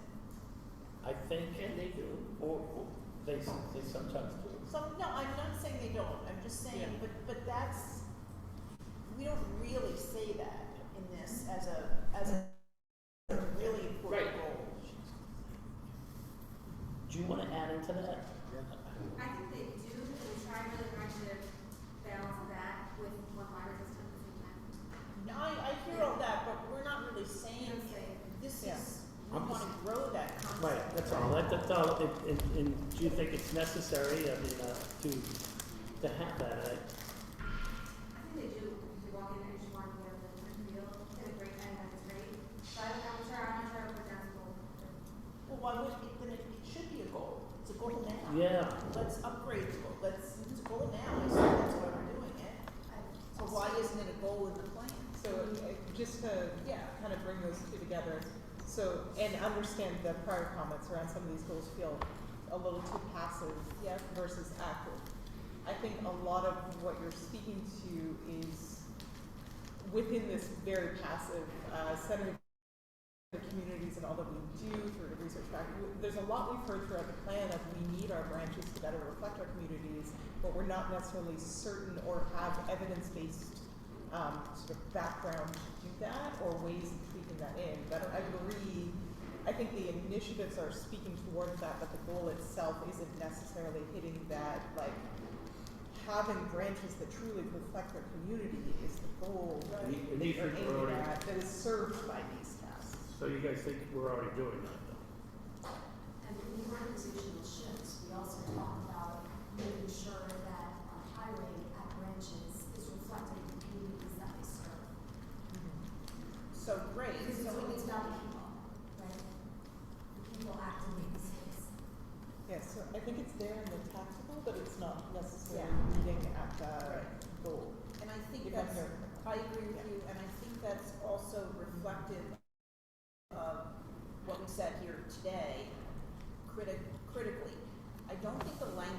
blunt and direct enough in certain places. Yeah. Yep. It feels, and I say this with incredible respect, it feels like a consultant wrote it a little bit, as opposed to Yeah. us, Mm-hmm. you know, who are more embedded in. So Yeah. you guys, you know. That's why you said that after Jeff left. Consultant. No longer. Retired. Lawyers are I get it, but so it's our job to now sort of take this and kind of. Yep. But by the way, the lawyer feels like he just got elevated, so we're good. Yeah. Cheryl, I'd like to have time in our schedule for the next week to like, consider our team read for that. Yeah. They usually deal with everything. Yeah, exactly. So I'd love Yeah. to have that kind of like time to read through it. Yeah, great. That's like right. Yeah, I guess where I come from on this is, the city's going through really fast changes, and Dorchester's not even close to what it was even 2 years ago, which is not a bad thing. But let's make sure that we're staying on top of it, so that you can help people in their education, their knowledge, and not just where they came from, but not where they are, and what could be helpful to them. I think sometimes I don't hear enough of that when we talk about. And does it vary from librarian to librarian, from branch to branch?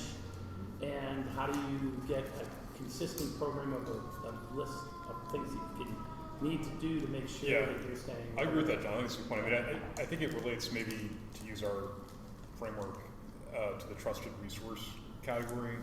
And we have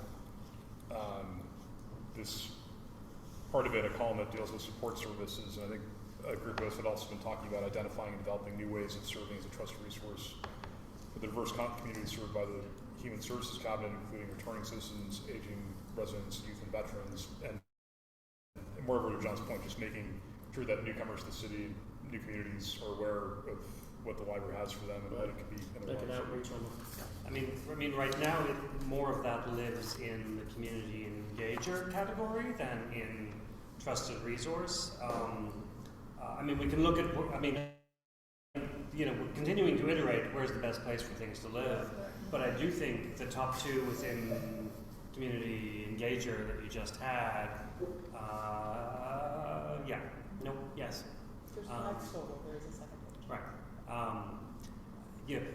Like telling the story of the history of Boston's communities at the local level is an important part of that. Being open to new arrivals, new Bostonians, new immigrants, all part of the same thing.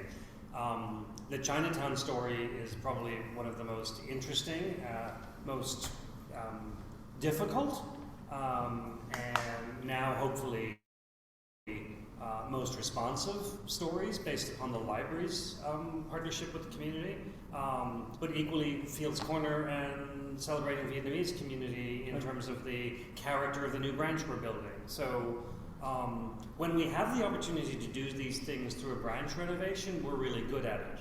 When our librarians in their collections work pay attention to who is in the community and how is it changing and how the collections represent that and those needs, it works also really, really well.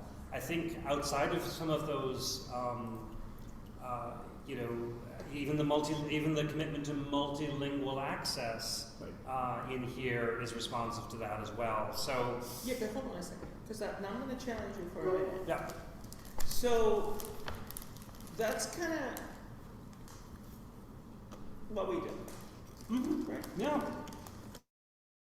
I need you to think beyond that.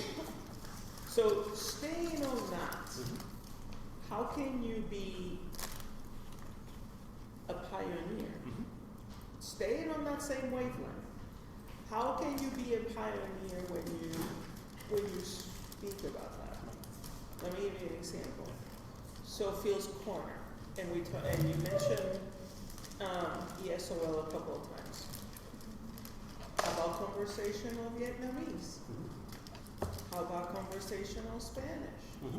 How about, because now You're reversing it. Exactly. Because what you're doing is with ESOL, is like you're telling the people who are not from here to become what is here. Right. Yeah, I get that. You need to communicate. Right. But you know what? The reverse applies. Which to is as why well. multilingual and multi-language is Yeah, the but that's not character of- specific enough because that doesn't tell me that. Mm. Because when you say to me that you need to be multilingual, what that means to me is that, and Sarah I think mentioned it, is that, oh, you know, at Fields Corner it's a mostly Vietnamese population, so we need to have staff that knows Vietnamese so they can communicate with the Vietnamese patrons. That's what that means to me. I'm saying you want to be new and different, reverse it. So how do you make the rest of Boston, you know, learn other languages? You know, how do you engage that? Because, and this is like near and dear to my heart, especially with something that happened to me on Saturday. Now, it's a quick story, and this is why I say it. I volunteer, many things I do, volunteer at the food pantry. This woman cut in line, and other things happened. I'll cut the story short. And one of the people who were directing traffic, another volunteer, said, "You're not receiving food. You cut the line, you're not following directions, you this and this and that." This woman says to me, and I'm giving that direction, I need to tell this woman in Spanish that she cut the line, she's not getting food. And I'm going like, guys, this is not kosher. But anyways, but I'm supposed to deliver the bad message, right? So I'm having a conversation with this woman. This woman is saying to me in Spanish, and because we speak with our hands. So she goes, "I swear to God in the heavens that I did not cut the line." This is what she's doing. Mm-hmm. Well, she said that to an Irish woman who knows no English, no Spanish, a little further down.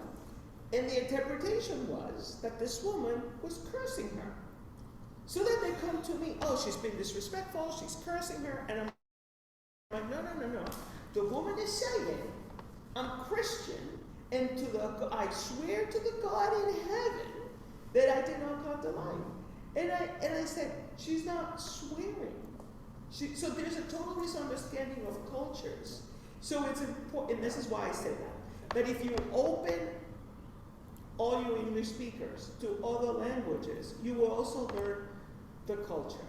And that's just the beginning, because I'm doing immigration and I gotta deal with people who speak Spanish in other countries and they're using words in a different way, and I'm going like, oh.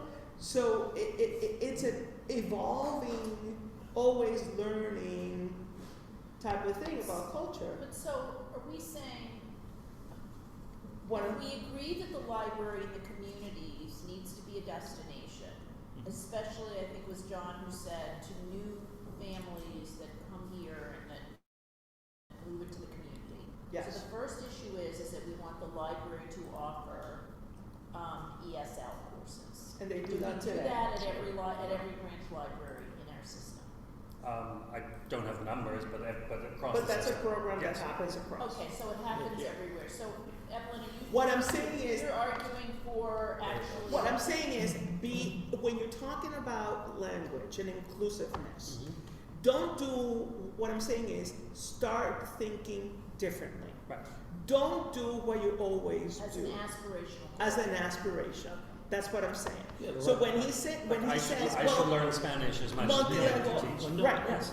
and I should learn all the freaking languages, not just Spanish and English. Do you know what I'm saying? But maybe realistically, if we don't, if it's the notion of us having that kind of program, maybe at the very least what we should do is have programming in a community that's reflective of the culture. Learning a language is like a whole different skill set. And maybe that's not the first place to start. But maybe if the library is in one of the Haitian communities, there should be a lot in there there should be programs about, because even if you don't know the person, even if you're not learning the person's language, at the very least you can learn about their culture. Yeah, but here's the thing, right? So this is what I'm saying. Think new and different. So what I'm saying is, for example, I'm going to pick on Spanish again, and you can apply that to any language. let's say you do South End, which has a Jamaica Plain. They both have high Spanish speaking, population. You could do conversational Spanish. You know who benefits out of conversational Spanish? Not only Americans who may want to go to South America, whatever, but you know what? My kids. Because my kids who are 26 and 27 and 25 are saying, I can understand the Spanish and I cannot speak it. You know what? They're benefiting out of that. What about that? I mean, is teaching languages other than English in our branches a good aspirational? Yeah, and I think it's have that actually bullet. in there, Yeah. but not in a way that Evelyn said she recognized that it was there. My take was, I think that's a big ask. I would love to see it happen. Aspirational? Yeah, I think that's really, really aspirational. I didn't read it there either. And I think, I didn't see it really there too much. But all I was trying to get to is you've got new people coming into the country, new families that just, by the way, a lot of places where people come from, they don't even have libraries, or they're not free, or they're limited.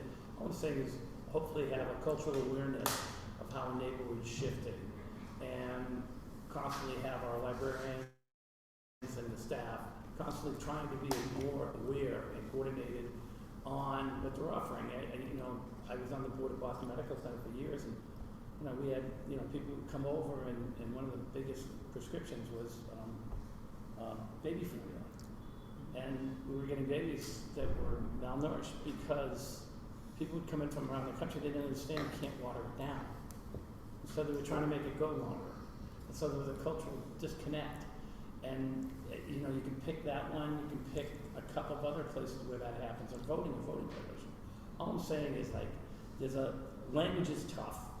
I know it's a challenge, but if we had just awareness, that's all I was saying, something that ties in a changing environment of the city, and there's a librarians, which, by the way, was always a white educated domain, even though they were free to all. That's changing, and we need to change, and that's all I was trying to get to was that type of understanding, of trying to be more cognizant of a quickly evolving, changing neighborhood that can turn over in 2 years, yet you still have the same books you had 30 years ago. I'm just saying, being aware of the cultural changes around. Yeah, no, I agree with you. I think the sentiments that all of you are now expressing are the right ones to find a way to embed, but I'm also hearing that the goals should be at a high enough level to guide our direction. But I'm also hearing people say, because it's not specific enough, I'm not sure I know whether this thing is covered. So I'm getting. No, because the bullets down below are making reference to. That's my critique. Mm-hmm. The bullets down below, to me, are making reference to everything you do today. Mm-hmm. That, to me, that's not aspirational. This is what you do today. If I change the Yeah, please. trajectory, one of the things that, and I may be in here, and I apologize, is having the library be a source of civic education. We're talking about people coming into the country, and I think there's somewhere. It may be in there, and I apologize. But if highlighting that as a place where that kind of learning can happen, I think is, and that's for everybody, not just people born here. I think that's an important thing. I mean, it goes to the role of the library as an institution, right? And so this idea of free public education, free public libraries, is such an important part of our civic identity. Especially in the world we live in today. Yeah, that resonates with me, Navjeet, in one version of this prior version we had talked about as an aspect of welcoming destination, the goal of reimagining the BPL as the city's premier destination for civic learning and exploration. And related, we had talked about for McKim, launching the McKim, I think now we just say launch McKim project or develop McKim project. We had previously, in another iteration of this, talked about launching the McKim renovation capital project in a way that excites the public's imagination, showcases the treasures of the library, highlights Boston's diversity and contributions to the world. So I think that's a really exciting, ambitious role for the library potentially to play as a center for civic engagement and community and education.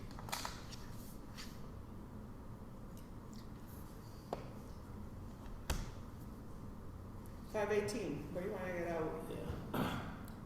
We've given you a lot, so it feels. In a completely unstructured way. But Poor Erin. that's your goal, right? Well, I'm not the only one taking down, stay home. Right. I think Go ahead. loud and clear on the where's the inspiration, where's the storytelling, especially on setting the context of the goals of the plan. I think we can come back with that. We can work on the goal language. I think there's a few topics that maybe get elevated to goals. There's definitely the feedback on what belongs in which bucket, which we can continue to iterate on. Recycle. I think the editing it needs, just to wordsmith a little bit, is, I just think you need more dynamic language in a lot of places. And so, at some points it's the language needs, and sometimes it's actually the tasking needs to be. Yeah, there's a lot of, both. right. But we also have to, to that point, I think we all need to be able to say in a few sentences what we plan to do that we are not currently doing based on the plan. And I'm in the same boat as Evelyn. I'm having a really hard time with that, because the language is just sort of mushy in a lot of places. Where did you go? Mushy. And I agree, it feels like we're saying two different things, because I actually think we are. I think in some places the language is mushy and not targeted, not aggressive enough almost. And then in other places, I think there are some tactics in here that kind of really bring you down in terms of the way you think about it. Is that true for this level here? Do you see any that are too tactical that you would bring down?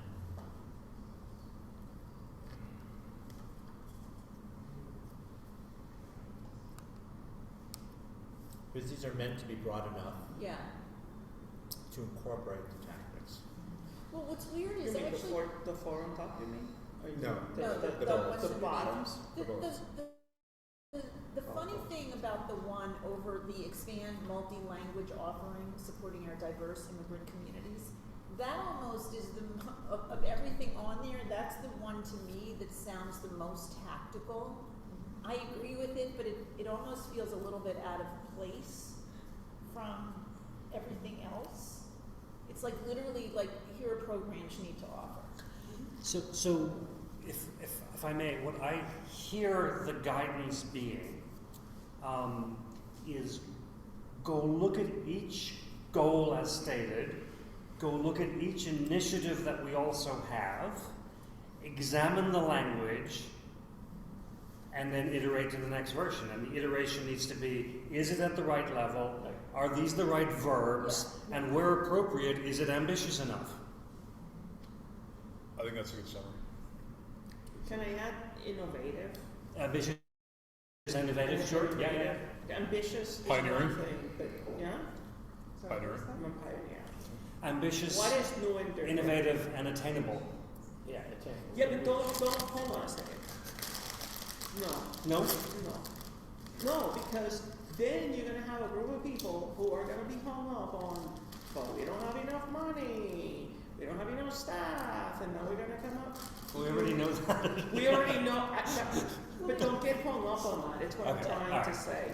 It doesn't need to be, though, it can't be a pipe dream. So I think it's always hard in a plan like this to like walk the line between, you want it to be attainable in some way. Mm-hmm. Pilot at least. Yeah. Yeah, we're not gonna put anything in the mold. Yeah, so I just would, I agree with you, but otherwise, the strategic plan is unrealistic and ends up getting put in drawer. Totally, and you have So- a couple of stretch goals. Right, Maybe, right. All of these, Right. these two that you've got to stretch for, but if they happen, it'll be even better than we could have hoped. So if we can hit the majority of these, you've really been doing something pretty grand. But what I didn't hear anyone throw out was this additional introduction of the goals layer to help shape how we get from roles to the work. We understand the need So to do that's that. To make- an yes. improvement. I mean, That's my takeaway, right? Yeah, I agree. But I'm not undaunted by the amount of editing work that is still required. yeah, I think those kind of sum it up, I just think it's the way they're laid out. Yeah. That's all. And you guys can play with that. I think like don't be afraid of like adjectives. Fair enough. Afraid of what? Like leading. Afraid, yes, like Yes. reading, because otherwise it just, you have to think about the reader, Uh-huh. and you don't want someone to read this and then say, big F deal. Right. You know what I'm Yes. saying? Ooh, this is really. Yeah, I mean, we could, I agree with all that, and I think we can continue to collaborate offline to achieve some of that. But the civic point is a good example of doing exactly that. We're imagining the library as the city's premier or leading institution for civic learning and exploration.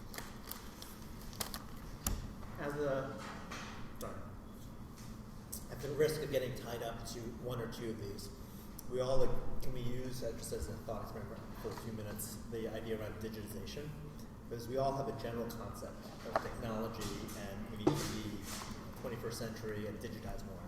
Do those two bullets capture this group's sort of aspirational desires around digitization? Something missing? Not mine at all. I almost think it's its own separate kind of world, to be quite honest. I would agree with that. They're not, but Coming from I technology. I mean, we have schools now teaching how to use AI to do their homework at work. Now, you can say that's right or wrong, but I think figuring out, or having a group to figure out where digital is heading and how does the library stay in front of that and stay on top of that, I think it's really critical. And I think it's not a bullet point underneath a goal. I think it's a goal myself, but that's me. No, it is a goal. So if you go back, Well, sir, so there- back so back. you'll have No, it what I there. mean is like one of the, A role? yeah, I think it's like, or not a role, but so much as its own category of kind of, I don't know. But, right? You have No? two right there. Two goals. As part of community engager, are you saying to take it out of community engager? Yeah, I think, I only think it's its own, guys, maybe we got our heads in the sand or something, but I think it's its own, almost category. It's on. And that's innovative and inspirational, or it could be the demise of a traditional library. I think your point, John, just said slightly differently, is that they're Yeah. talking about two different things. You're talking about using technology and AI and learning how to do it and innovate and be facile with it. And I agree with all that. That's important. That's exciting. And maybe it relates more to lifelong learning or however we want to categorize Yeah, maybe it. it's lifelong learning. This is more around, how do you use digital technology to access the library outside of its physical space in the most effective, impactful way. So they're two different concepts. Yeah, exactly. So I think I think there are a couple of initiative-like things that are so big and so the opportunity is so great that they actually span all four roles. Right. The one in the and this is something that actually Christian and Beth have said a few times on and off over the last several meetings. The example in the document is the McKim master plan. Right. I think digitization, or not digitization, I think the future of the digital library is another one that is spanning all four roles. There might be one or two others as well. There probably aren't 40. Harnessing the power of the digital No, world. it's like knowledge through digital. I agree. That's good. It is a good one, though. But it's really knowledge through digital information flow. I don't know Yeah. what you call it. I have no idea, but I'm just saying it's. Just People as- don't open up Encyclopedia Britannica anymore. They go on, and God knows what they're reading. Wikipedia, perhaps, Yeah, at but best. I know. Perhaps. But what I'm saying to you, that's what's frightening. Whatever is up there, and I don't Oh, know. now it's asked ChatGPT for everything, and This is right. and that's so how do you- a race to the bottom in terms of machine learning possibilities. I'm just saying it's a fascinating thing. When you get back to innovation and pioneering, what are we doing here? Sorry, I didn't mean to get into discussing the actual thing. But a good place for that, I mean, I do think it's kind of across the top, but I do think when you talk about things like AI, trusted resource is a really great category. Yes. Because does not, It may be we may be the last bastion of trusted Correct. resources at the end of the day. correct. It kind of goes to my point of, my neighbors questioning why we Yeah. worry It's really sad. It's Right. I need to meet your neighbor, can I go to your house? That's what we're up You can come to my against. house anytime. That's Like, very that is what we're up against. That's what I'm saying. Your answer, 2.5 million visitors can't be wrong. No, but But that's the Chief question. has a really good, when we go out raising money, honestly, guys, I've already talked to a couple of, people in passing, a couple of business people, and they're It's like, tough. why, what do you need libraries? What's the Certainly cost? why Come- we need come to spend an hour. all this No, money. guys, come on, I know what you're saying, but it's not a passing thing. It's not, look what happened in newspapers. Yeah, yeah. And the ones that survived were the Financial Times and Wall Street Journal. Why? Because they got the digital part right. And they were able to lock up subscriptions early on, before anyone else did. It's not a passing thing, it's You're just, right. and I don't think we.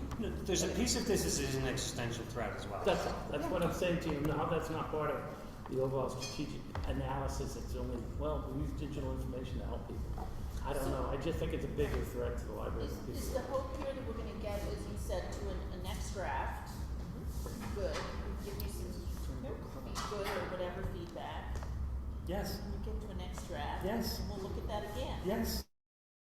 Wait for that. We didn't even get to the enablers or whatever. Or the initiatives. The organizational shifts. Or the initiatives. Well, the initiatives, to be fair, I think are tied into the goal Yeah. stuff, even though looking at them, but that the third half of the plan, if you will, third half of the plan, that Yeah. organizational shifts is. Well, Do you want to preview it at least, just to tee it up? So, okay. So at the end of the strategic roles section, we have the organizational shifts. These are more sort of the support that we need to live these roles in the future.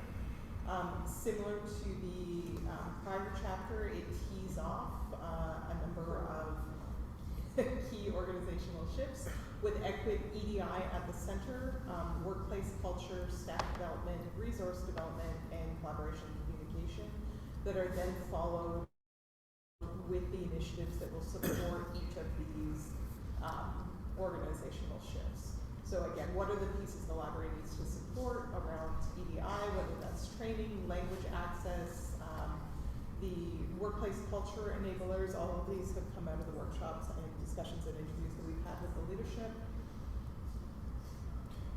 Workforce development, communication and collaboration, and then as has come up, we did have one comment around whether funding and fundraising needs to be its own piece versus mixing together funding and fundraising here along with sort of partnerships and kind of bundling the two together. Yeah, I mean, it seems, my personal view is that advancement is critical and that should absolutely be its own piece, and we're not going to be able to do a lot of these things if we don't get that right. I think, we talked about this offline. I think there are other things that are here. Marketing and communications seems like it's something that would be worth thinking about, and consider whether we need 3 or 4 enablers related to organizational strategy, or whether we can collapse some of them into a category called human capital. Because what we're really saying, I think, is that we need the right people, the ability to attract and retain the right people, and create a culture that accomplishes that. So just food for thought. We're using strategic initiatives not differently here, but they don't map to the other strategic initiatives, right? These are right. New buckets. Though part of the reason we're equaling these to the idea of initiatives, these are the things that you need to do next. And I would say to the comment about marketing and communication, there was a shuffle where most of the initiatives associated with marketing and communication were found their home in community engager. because they're external more than internal. It's a little bit more to the role of engaging with the community versus burying it a bit in the organizational shifts if you're looking for where those went. Yeah, but I guess, regardless of where they are, the substantive point is that we do a ton of things that people don't understand, and we don't communicate them in a way that's particularly, as impactful as it could be. So however we want to convey that, I think it's important that we convey it. And then the last piece is a Can I little. just say, Yeah, this of is ticky-tacky, but food for thought, just for you a little bit more. You may want to consider using a different word than strategic initiatives twice, right? And so the idea is you may engage in this and you're going to be thinking down the road, you know, are we doing strategic initiative for organizational shifts, or is this a strategic initiative for strategic we could goal? call them organizational or operational initiatives, but let's think about what the right word is. I don't know. Just more clarity. Yeah, it gives you more flexibility.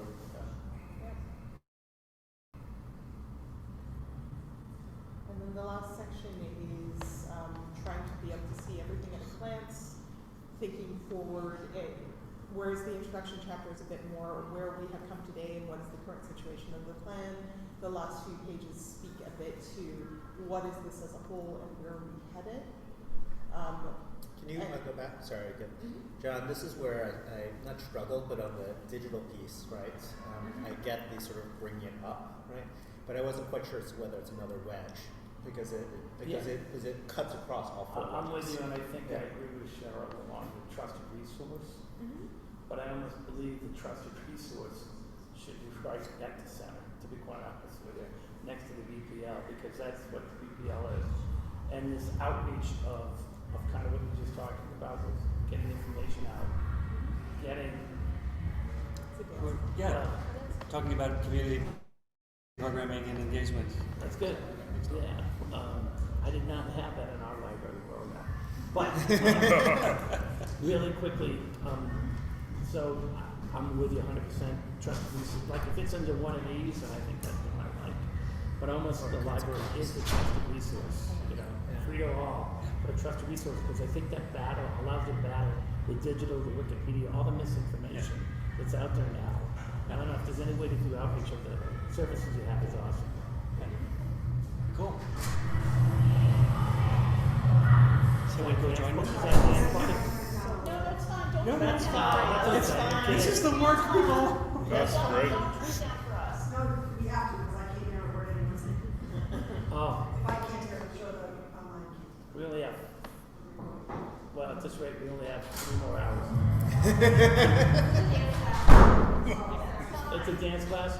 Yes. Oh, good. Latin dance class. Yes. Practice parody. Yeah, Yes. don't put it down for us. Don't worry. I mean, honestly, I personally feel like I'm glazing over slightly, so That's okay. Yeah, We got a lot. Yeah. Yeah. So let's do some dance classes. We look forward to the next draft, and we'll all recognize at some point that it's not going to be, you know, these things are never perfect and never, you know, they're, you know what I'm saying. Look, we've all sat through a lot of these. And Yeah. I got to tell you, everybody that put really a lot of work into this is And we really an appreciate awesome layout Yeah, to follow. thank you. Lots of Yes. All of us are smart enough I hope this to hasn't think we know everything. Oh, it's So reality. I think just knowing that we have this foundation to work or to try to help with is, I think that's what I Echo got out that. of today. Totally echo that. Great work, I'm serious. Yeah, think it's I terrific. for everybody who's. I'm sure it's difficult for Mike or Lisa in particular to watch us do this. 100%. To something that's. This is I'm process. with you, and he's my shoulder. Yeah. I just want you to know, I Thank really you. like this. I know it doesn't sound good, I apologize. But we're, That's we're, Evelyn's fault. we're not at the finish line, so we've got a ways to go. So that's okay. And, And thank you for your level of engagement in yeah, today's thank you. conversation. Yeah. And Thanks for we didn't get to present the plan, but it was included in the pre-read, and that's probably self-explanatory. Yeah, we'll take a look Should at it. we send you any comments you might have on it? Yeah, you can Yeah. send it to me. It looked, not Yeah. I mean, it's yeah, it might be I think I'm helpful to provide comments in the next version. I think we're adjourning. Yeah, I was just looking at the agenda. We New. did have one person that was here that signed up for comment. Yep.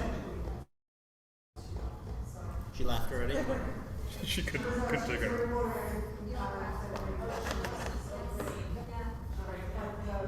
Meetings that take place in the is that expectation from the libraries. Yes, I think we have to answer Yeah, that's what she was saying. So, which matter and what this is going to do. yeah, I mean, the update I think, right, is we have That's basically it. Right, so I'm at. November 4th, is that right? I actually Which we need. Which we do, yeah. I'm gonna adjourn. Meeting adjourned. Thank you. Sorry about that. Just so I agree. everyone knows, the next meeting is November 4th, both John and Jill are not able to attend. So if you cannot attend the meeting, I do need to know for the meeting. What meeting? November fourth, sorry, I have a wedding. I can't do it.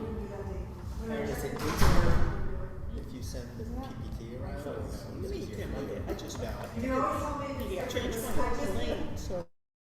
I need a quorum of It- four. All right, November November 4th. 4th. And I said I couldn't do it. 4 to 7. Surrender. I have to run to something else, but thank you for doing this and for sitting through all this. Thank you to everyone.